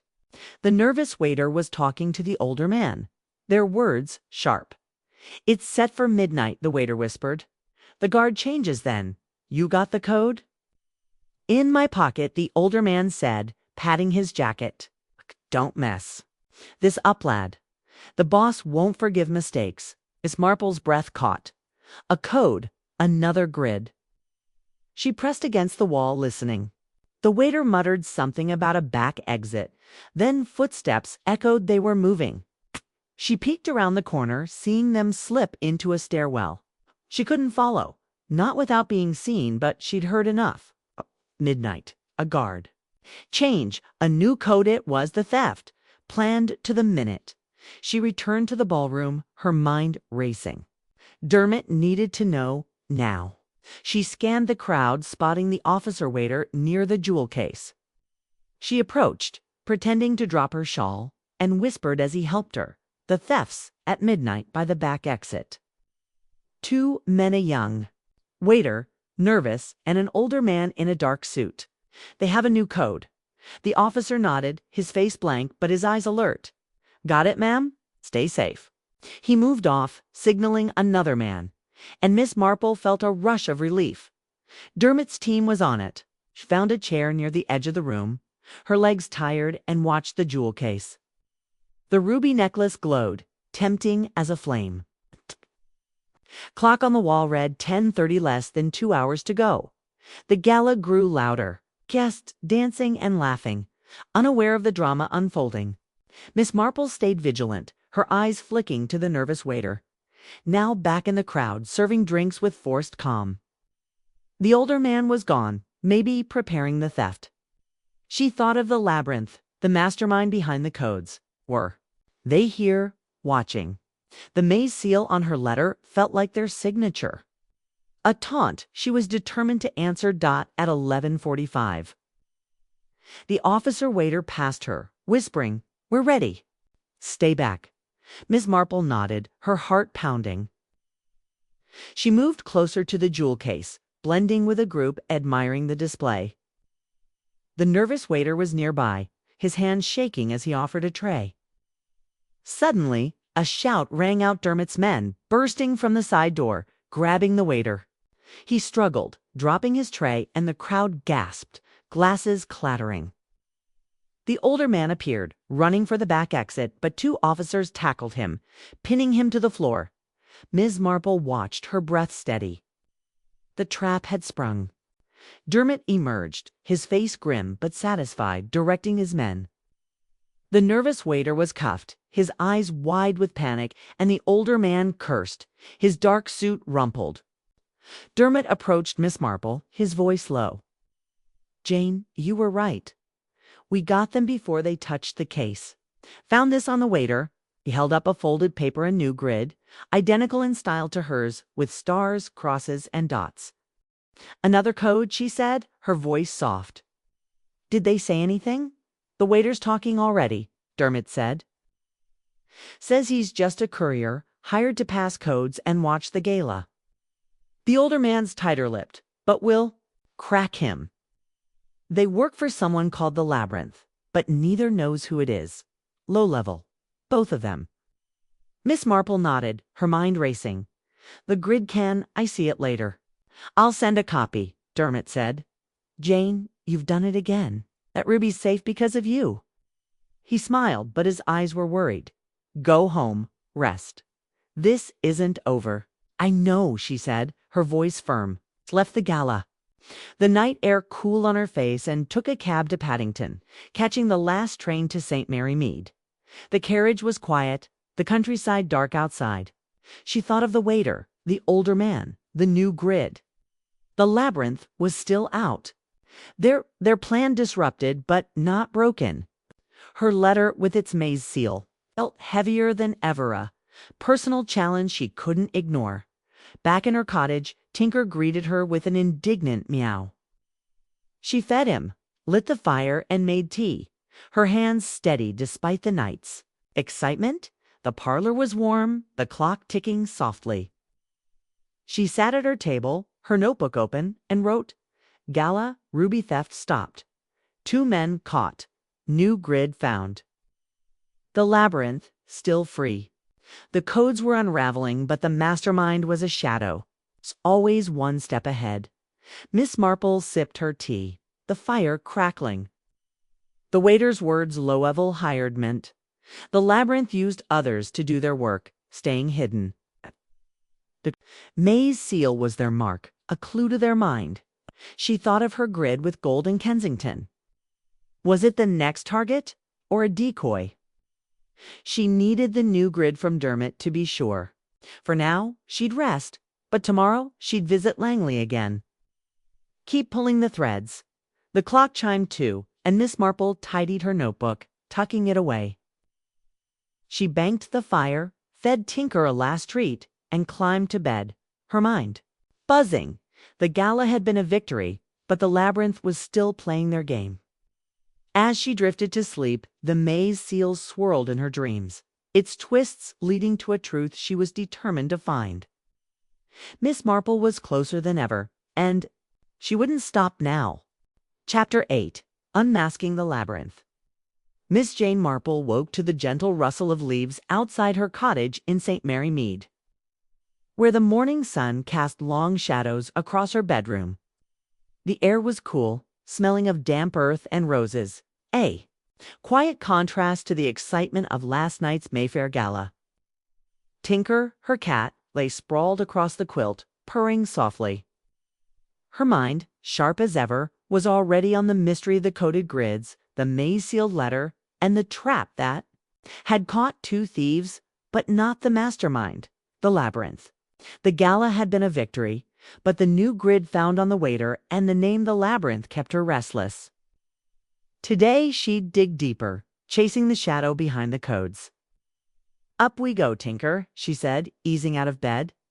Downstairs, She lit the stove, boiled water for tea, and toasted bread, the familiar tasks steadying her racing thoughts. The 8 grid 7 from Scotland Yard, one from her letter, sat in her knitting basket. Their stars, crosses, circles, and dots, now partly decoded with Professor Langley's Polybius square. Stars spelled items like ruby or gold. Crosses named places like Mayfair, and circles hinted at times. The 18 dots marked key squares, guiding the cipher. The new grid from the gala was still with Dermot, but it was another piece of the labyrinth's plan. She buttered her toast, tossed Tinker a crumb, and sipped her tea, planning her day. She'd work on the codes and call Dermot for updates. But her gut told her the labyrinth was someone she'd crossed before. Miss Marple cleared her dining table, glancing at the grids. Tinker hopped onto a chair, his yellow eyes watching as she pulled out her notebook. The gala had stopped a rubies theft, and the waiter's confession that he was a low-level courier for.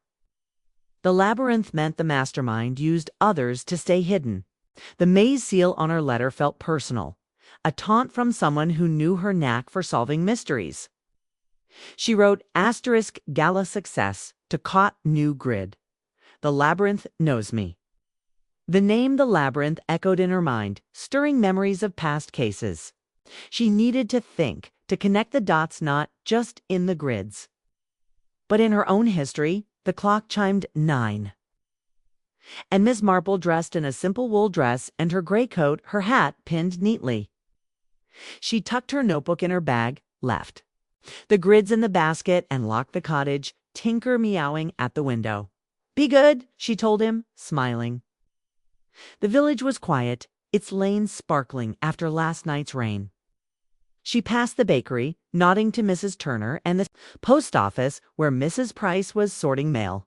Miss Marple didn't stop. She'd already asked Mrs. Price about the stranger with the May-sealed package, and no new clues had surfaced.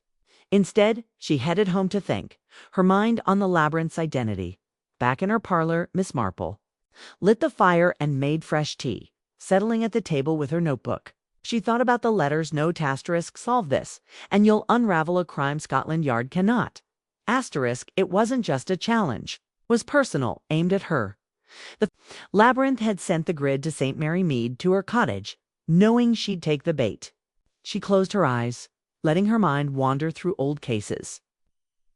She'd solved many mystery stolen jewels, missing wills, even murders, always noticing what others missed. One name kept surfacing, Sir Henry Voss, a disgraced aristocrat she'd outwitted years ago in a village scandal. Voss had been charming, clever, and ruthless, swindling locals with fake investments. Miss Marple had unraveled his scheme, spotting lies in his smooth talk, and he'd fled St. Mary Mead in shame. She remembered his love for games, chess, riddles, anything to prove he was smarter than everyone else. The maze seal fit him, a symbol of his twisted mind. Could he be the labyrinth back for revenge? She wrote, * Sir Henry Voss. Loves puzzles, holds grudges. Check with Dermot. * It was a hunch, but her hunches were rarely wrong. The telephone rang and Miss Marple hurried to the hall. It was Dermot, his voice tired but eager. "Jane, good news. The waiter's spilling everything. He's nobody, just a kid hired to pass codes and watch crowds. The older man's tougher, but we found a new grid on him, like you said. I'm sending a copy by courier, should be there by noon." And Jane, the waiter, mentioned the labyrinth again. Says he never met them, just got orders through coded notes. Miss Marple's heart quickened. Any names, or where the orders came from? Nothing solid, Dermot said, but we're digging. The waiter said the older man handled deliveries to a London address, not Miller Street, somewhere new. We're checking it. Jane, you're sure about this gala tip? It was Spaten. I had help, she said, thinking of Langley. Dermot, I have a theory. Remember Sir Henry Voss? He was trouble here years ago, a con man who loved tricks. The maze seal, the Cosette, feels like him. Can you check if he's back in London? Dermot paused, then said, Voss. Rings a bell. I'll look into it. Jane, you're a marvel. But be careful, if this is personal, they might come for you. They hung up, and Miss Marple returned to the parlor, her mind racing. Voss, as the labyrinth made sense, his ego, his cunning, his grudge against her. She needed the new grid to confirm the pattern. And she'd visit Langley again if it held more clues. Miss Marple sat at the table, her tea cooling, and thought about Voss. He'd been young then, maybe 40, with slick hair and a sharper tongue. If he was back, he'd be older, maybe using an alias, but his style codes, mazes, taunts wouldn't change. She flipped through her notebook, listing old cases where she'd made enemies. Voss stood out, but there were others: a smuggler, a blackmailer, a jealous wife. None fit as well as Voss, whose love for puzzles matched the labyrinth's game. The clock chimed 11, and Miss Marple made a sandwich. Cheese and Pickleland ate at the table, Tinker begging for a bite. She tossed him a crumb, chuckling. "You're no help," she said, scratching his ears. Her mind wandered to the village. The stranger, Mrs. Price, and Mr. Gibbs's tall, dark coat, hat low could be Voss's courier, or even Voss himself, slipping through St. Mary Mead to deliver her letter. She needed to check the post office again, ask about new packages.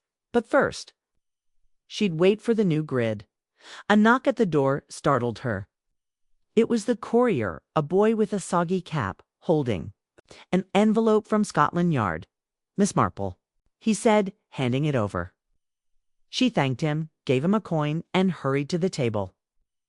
The envelope held a photocopy of the new grid, with stars, crosses, circles, and 3 dots. One by a star in square 9. She laid it beside her notebook, counting. 10 stars, 5 crosses, 4 circles. The dots brought the total to 21 across all 9 grids. She wrote, asterisk, new grid, gala. Dots in 9, 15, 22. Check with Langley. Asterisk, Miss Marple studied the new grid, testing it with the Polybius square. The starred square spelled B-R-A. C maybe brace, short for bracelet, another jewel. The crosses gave M-A, Y, F Mayfair. Again, confirming the gala target. The circles were trickier, giving 8, 16, 24, possibly times or days. She thought of the waiter's words, midnight, a guard change. The grid fit, a plan stopped just in time. But her grid with gold in Kensington was still a worry. Was it next? She called Langley, her fingers tapping the phone. "Henry, it's Jane," she said when he answered. "I've got a new grid from last night's gala. It's like the other's bracelet, Mayfair. Can I come tomorrow? I think we're close to cracking them all." "Tomorrow's perfect," Langley said, his voice eager. "Bring it over. We'll nail this labyrinth." She thanked him, hung up, and returned to the table, her tea cold. The new grid was another victory, but the labyrinth was still free, and Voss was her best guess. She needed Dermot's report on him, and fast. By afternoon, Miss Marple's eyes were tired, her notebook full of scribbles. She stood, stretching, and decided to visit the post office. She put on her coat, tucked her notebook in her bag, and stepped outside. The village was quiet, the sun low, casting long shadows. She passed the church, its tower gleaming, and reached the post office, where Mrs. Price was behind the counter, sorting stamps. "Miss Marple," Mrs. Price said, smiling, "you're out a lot. Any more about that sealed package?" "Just checking," Miss Marple said, leaning on the counter. "Any new packages with odd seals? Or that man you saw?" "Nothing new," Mrs. Price said, frowning. "Been quiet. But I'll let you know if I see him." "You sure you're not up to something?" Her eyes twinkled, teasing. Miss Marple chuckled. "Just my nosy nature." She left, disappointed but not surprised. The stranger hadn't returned, but Voss might be in London, directing his thieves from afar. She walked home, her mind on the grids. The Polybius cipher was clear now, but the labyrinth's identity was the real prize. Voss fit his cunning, his grudge, his love for Maz's, but she needed proof. Back in her parlor, Miss Marple lit the lamp and sat with the new grid. The fire crackled, Tinker purring nearby. She tested the circles again, thinking they might be times 8 p.m., 4 p.m., but it was guesswork. The gala success meant the labyrinth would be angry, maybe planning their next move. Her grid with gold in Kensington felt like a warning, a theft waiting to happen. She needed to warn Dermot about Kensington, just in case. The telephone rang again, and Miss Marple hurried to answer. It was Dermot, his voice tense. "Jane, you're a genius. We checked on Voss. He's back in London, living under an alias James Harrow. We searched his flat this morning, found wax, seals, maze stamps, cipher templates, and a list of theft targets paintings. Jewels, gold bars. It's him, Jane. He's the labyrinth." Miss Marple's heart leaped. "Did you catch him?" "Not yet," Dermot said, frustrated. "He was gone, tipped off somehow. But we've got his flat locked down, and we're hunting him. Jane, this is huge. You cracked it." "Not quite," she said, her voice firm. "Still out there. Dermot, my grid mentions gold and Kensington. Watch that area, could be next." "Got it," Dermot said. "I'll send men to Kensington. Jane, stay safe. Voss knows you're involved." They hung up, and Miss Marple sat, her hands trembling slightly. Voss was the labyrinth, and he was on the run. The maze seal, the letter, the code set was all him, taunting her, daring her to win. Miss Marple made soup for supper, sipping it at the table, the new grid glowing in the lamplight. Voss's flat with its seals and templates proved he'd crafted the grids, planned the thefts, and sent her letter. The gala had hurt him, but he was clever, slippery, as she thought of her grid. The gold theft in Kensington. Dermot could guard it, they might catch Voss himself.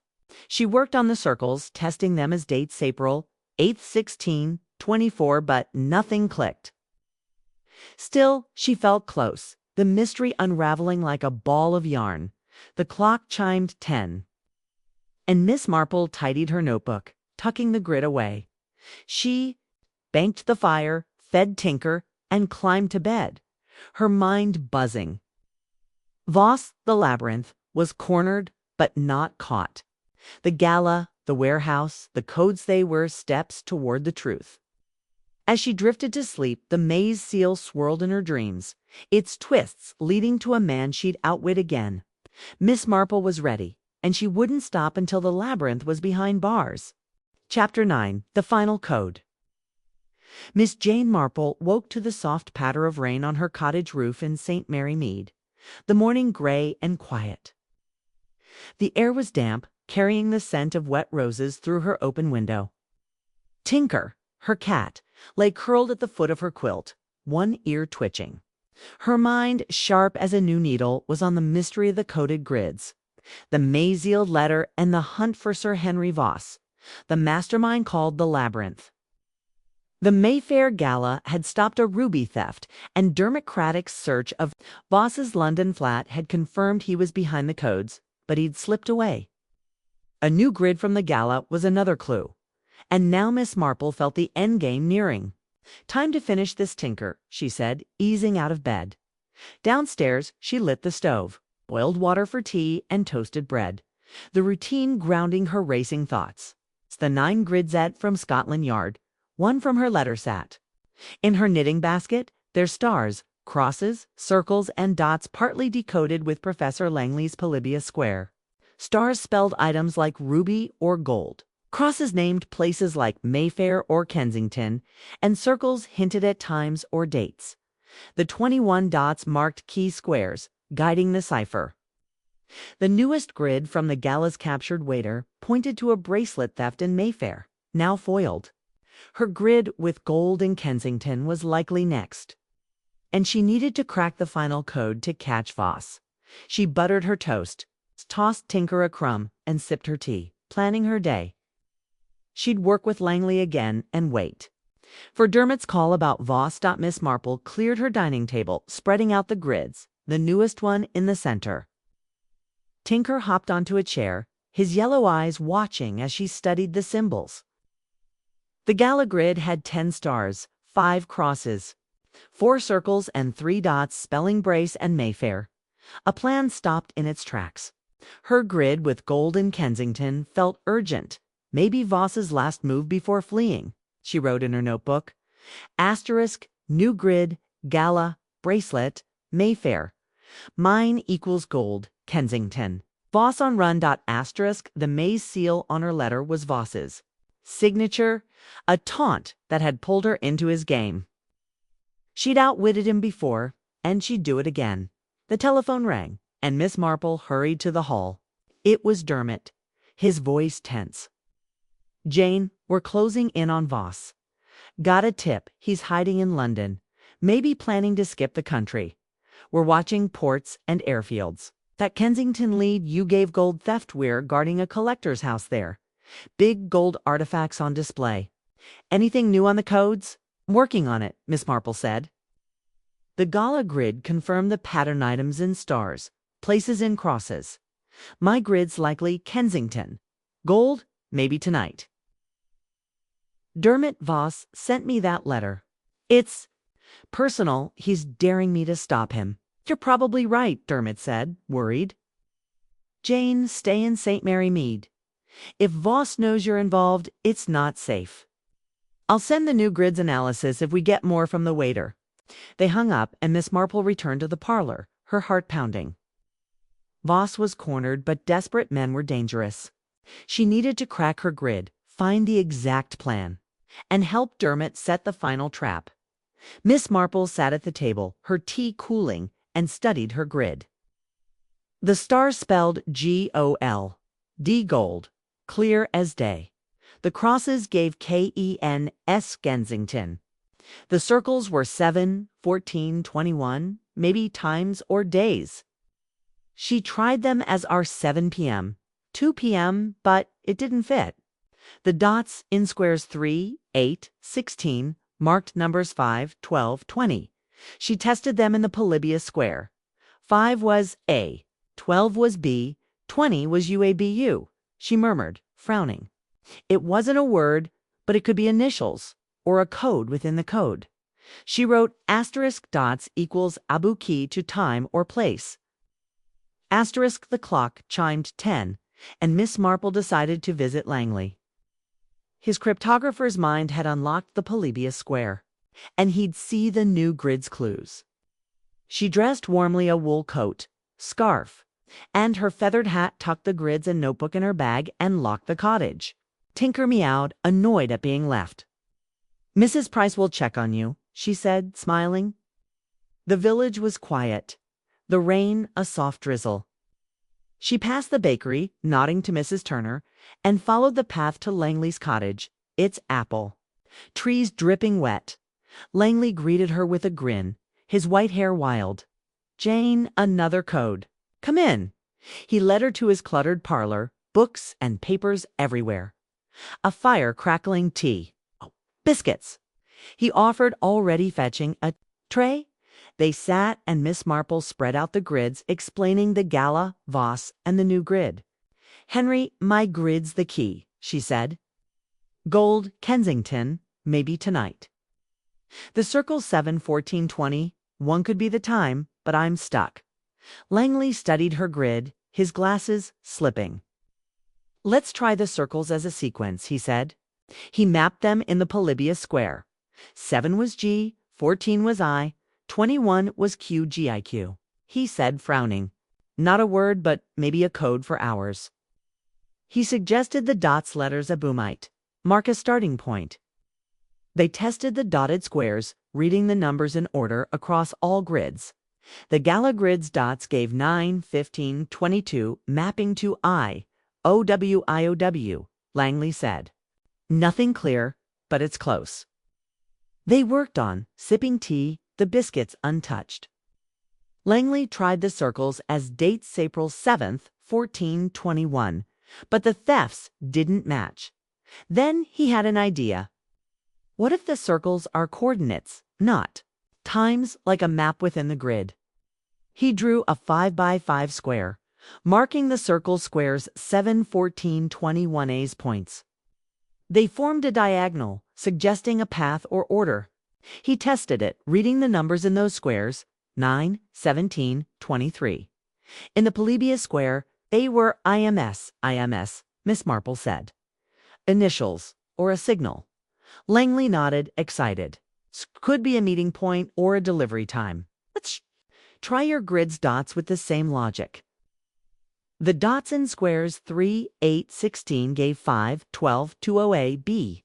Coup. Abu might be a place, he said, or a person's initials tied to Kensington. Miss Marple thought of the collector's house in Kensington, full of gold artifacts. The dots could mark the target-specific items or a specific time. She wrote asterisk circles equals path. Dots equals Abu, target or person. The clock chimed noon, and Miss Marple's stomach growled. Langley laughed, offering a sandwich, but she stayed focused. They tested the new grid from the gala. Its stars spelling Brace and crosses Mayfair, confirming the pattern. The circles 8, 16, 24 gave HPX. HPX, Langley said. Maybe a backup plan. Ms. Marple nodded, but her grid was the priority. The gold theft in Kensington was Voss's last stand. She felt it. The circle's diagonal path suggested a sequence may be steps in the theft, like scouting, stealing, escaping. Langley suggested the dot's letters Abu could be an acronym. Auction buyer underground, he guessed. Ms. Marple shook her head, too vague. But it's specific, tied to Kensington. She thought of Voss, his love for games. The maze seal was his mark, and Abu could be his final taunt, hidden in the code. They tried the dotted squares' numbers as coordinates, mapping them to Kensington streets, but nothing fit. Still, the diagonal path in the circles gave her an idea. What if it's a route, she said, like a getaway plan after the theft? Langley's eyes lit up. Brilliant! Let's test it. They mapped the circle squares 7, 14, 21A steps, reading the numbers in order. In her grid, they were 9, 17 to 3 IMs again. S, she repeated. It's a signal, Henry. Maybe at time 11 p.m., midnight. She thought of the gala's midnight plan. Voss liked late hours, when guards were tired. She wrote, asterisk circles equals route 11 p.m. IMS equals signal dot asterisk by mid-afternoon. Miss Marple's notebook was full, her eyes tired. They'd cracked the grids, structures stars for items, crosses for places, circles for routes, dots for signals. Her grid pointed to a gold theft in Kensington, likely tonight at 11 p.m., with Abu as a key clue. She needed to tell Dermot fast. Henry, you're a genius, she said, gathering the grids. I'll call Scotland Yard. Set the trap. 'Kay? I come back if we get more. Any time, Langley said, grinning. Catch this Voss for me. She thanked him, stepped into the drizzle, and walked home, her mind racing. The village was quiet, the rain softening the lanes. She passed the church, its tower dim in the mist, and reached her cottage, where Tinker greeted her with a meow. She fed him, lit the fire, and dialed Dermot's number. He answered, sounding harried. Jane, got something? Us, she said, her voice firm. My grid's for Kensington gold. Tonight, likely 11 p.m., the circles show a getaway route. And the dots spell Abumabe, a signal or person. Voss is planning it, Dermot. Guard that collector's house and watch the airfields. He's ready to run, Dermot whistled. Jane, you're incredible. We're already on Kensington, but 11 p.m. helps. Airfield's good call. Got a tip Voss is at a private airstrip in Essex, boarding a plane tonight. Sending men now. Stay safe, Jane. This ends today. They hung up, and Miss Marple sat, her heart pounding. Voss, the airstrip, the gold theft hit, was all converging. Miss Marple made tea, sipping it at the table, the grids glowing in the firelight. She worked on the new grid, testing its circles HP, X as a backup route. But her grid was the focus. A BU nagged at her. Was it Voss's initials or a buyer's? She thought of the auction house, the warehouse, the gala. Voss was clever. using couriers to stay hidden, but he'd made a mistake sending her the letter. She was his downfall, and he knew it. By evening, the rain had stopped, the sky clearing. Miss Marple made soup, eating slowly, her eyes on her notebook. The clock chimed 8, and she felt the tension building. Dermot's men were at the airstrip the Kensington house guarded. She wanted to be there, but Dermot was right, she was safer here. She worked on the grids, double-checking the Polybius square, but the pattern held. The gold theft, 11 p.m. Kensington Abowit was all there. The telephone rang at 9, and Miss Marple rushed to answer. It was Dermot, his voice triumphant. "Jane, we got him." Voss was at the airstrip, boarding a plane with a suitcase full of stolen goods jewels. Gold paintings. "We nabbed him as he stepped on. The Kensington house is safe, no theft. And Jane, we found a ledger on him, coded in his grids, listing every theft." "You did it." Miss Marple's heart soared. "You're sure it's Voss?" "Positive, Dermot." "Said he confessed, Jane? Said he sent you that letter to taunt you? Thought you'd never crack it. He underestimated you big time. We're bringing him in now. I'll send the ledger's codes for you to see. But rest easy, you've saved us." "Thank you, Dermot," she said, her voice soft. "Be careful with him. He's slippery." They hung up, and Miss Marple sat, her hands trembling with relief. Voss, the labyrinth, was caught. The maze seal, the grids, the taunt-it was over. She thought of her letter, the note daring her to solve it. She'd won, not just for Scotland Yard, but for herself. Miss Marple made fresh tea, the parlor warmed Tinker purring nearby. She wrote, "Voss caught, airstrip, ledger found. Codes cracked, mystery solved. The grids were done, their secrets spilled." She thought of Voss's confession. He'd sent the letter to mock her, to prove he was smarter. But she'd seen through his maze, step by step, with Langley's help and her own stubborn mind. The clock chimed 11. Miss Marple tidied her notebook, tucking the grids away.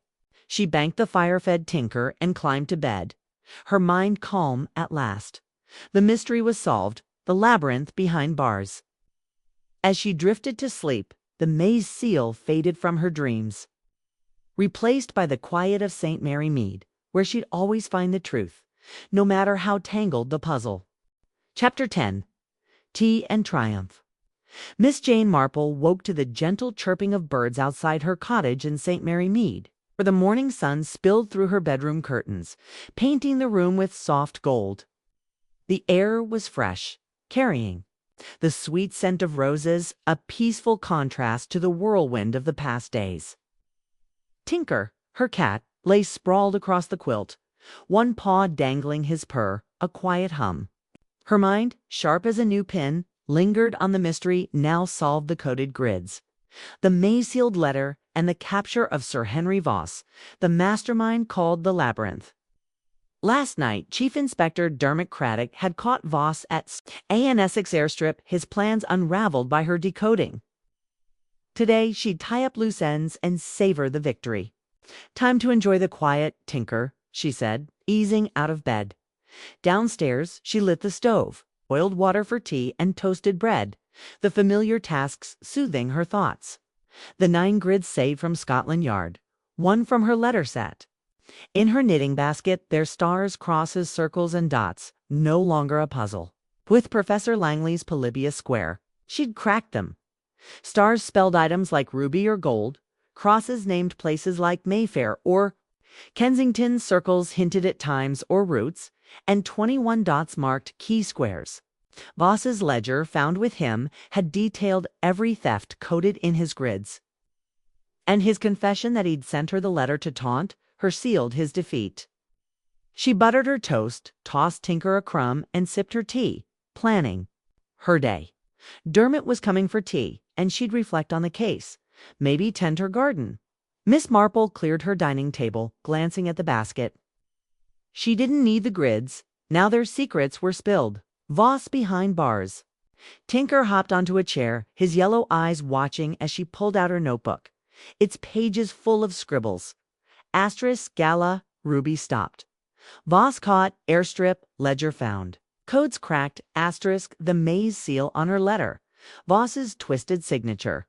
Had pulled her into his game, but she'd won step by step, with Langley's help and her own stubborn mind. She wrote, asterisk, case closed. Voss underestimated me. Asterisk, the thought made her smile. A quiet triumph.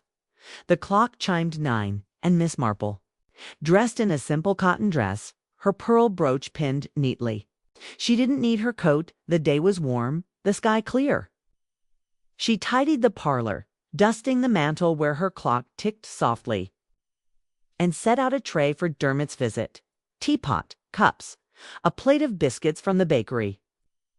The fire was unlit, the windows open to let in the breeze.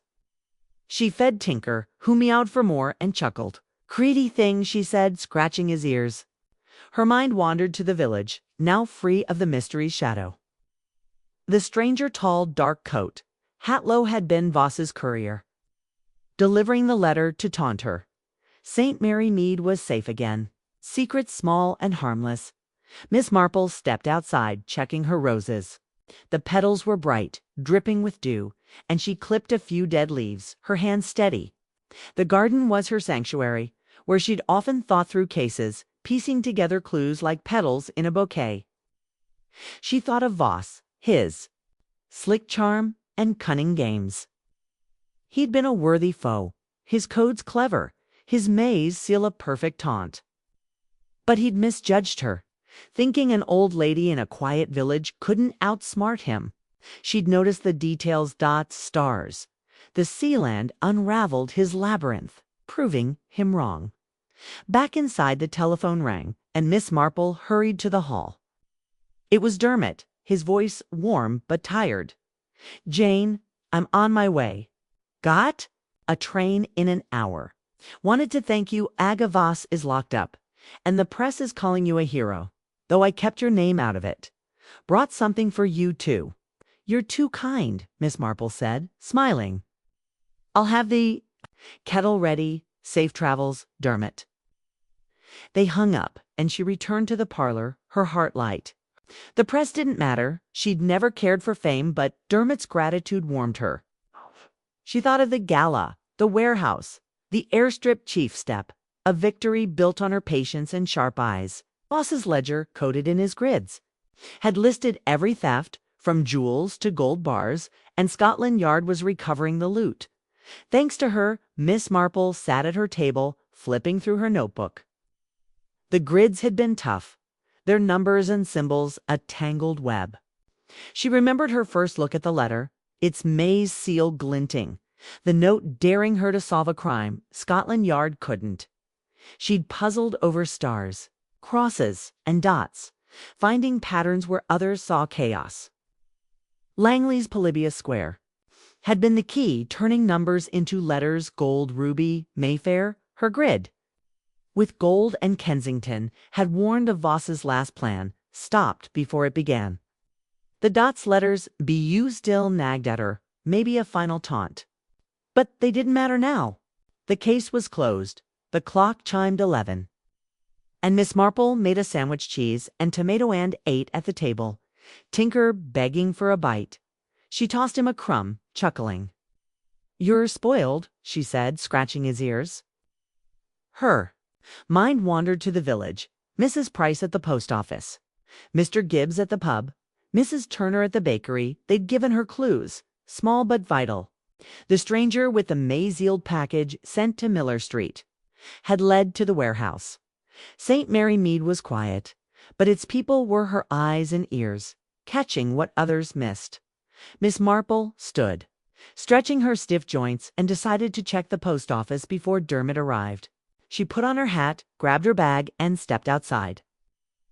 The village was bustling now, children playing, shopkeepers chatting. She passed the church, its tower gleaming, and reached the post office, where Mrs. Price was behind the counter, sorting. Letters, Miss Marple, Mrs. Price said, smiling. You're out early. Any more about that sealed package? Just checking, Miss Marple said, leaning on the counter. Any new packages or strangers lately? Nothing odd, Mrs. Price said, shaking her head. Been quiet since that man you asked about? You solved your mystery yet?" Eyes twinkled, teasing Dot. Ms. Marple chuckled. "You know me, always curious." She didn't mention Voss the village didn't need to know. She thanked Mrs. Price and walked home, the sun warm on her face. The stranger was gone, his role in Voss's scheme done. She thought of the maze seal, its twists matching Voss's. Mind. He'd played his game, but she'd won step by step with patience and a sharp mind. Back in her cottage, Miss Marple tidied the parlor, setting out extra biscuits for Dermot. The clock chimed 1 and she heard a knock. Door to find Dermot, his face weary but smiling, a parcel under his arm. "Jane," he said, stepping inside, "you're a sight for sore eyes." He hugged her gently, and they sat in the parlor, the tea tray ready. Tinker hopped onto the sofa, eyeing the biscuits. "Tea," Miss Marple offered, pouring 2 cups. Dermot nodded, taking a sip, and handed her the parcel. "Gift," he said. "It's from Scotland Yard for saving our necks." She opened it, finding a leather-bound notebook. Its pages blank, perfect for her next case. She smiled, touched. "You're too kind, Dermot." "Nonsense," he said, munching a biscuit. "Jane, you've saved Scotland Yard's reputation. Voss was a minstrel's paintings, gold. All sold through that auction house. His ledger cracked the case wide open. We're recovering everything, and the press is eating it up. Master thief caught, they say. All because of you." Miss Marple blushed, waving a hand. "I just noticed what others missed.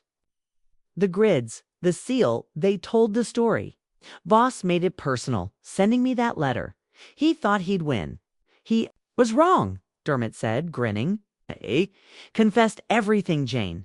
Said he sent the letter to mock you, to prove you couldn't crack his codes. Thought an old lady in a village was no match for him.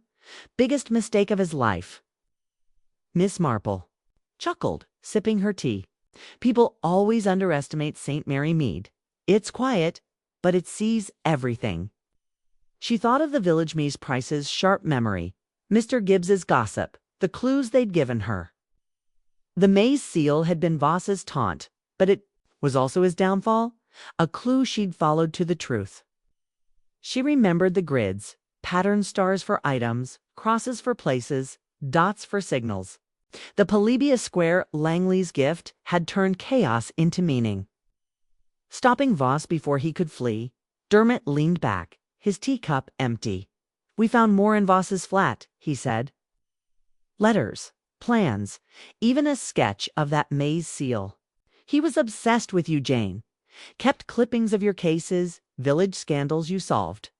Wanted to beat you at his game. He nearly did," Miss Marple said, her voice soft. "Those grids were clever, but puzzles always have answers, if you look close enough." She thought of her parlor where she'd spread the grids, counting. Stars and dots, finding patterns in the chaos. Langley's help, Dermot's trust, the village's clues, they'd all come together.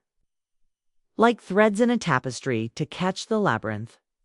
They chatted on the parlor warm, the biscuits dwindling. Dermot told her about Voss's arrest, how he'd cursed when caught, his suitcase stuffed with loot, his plane ready to fly.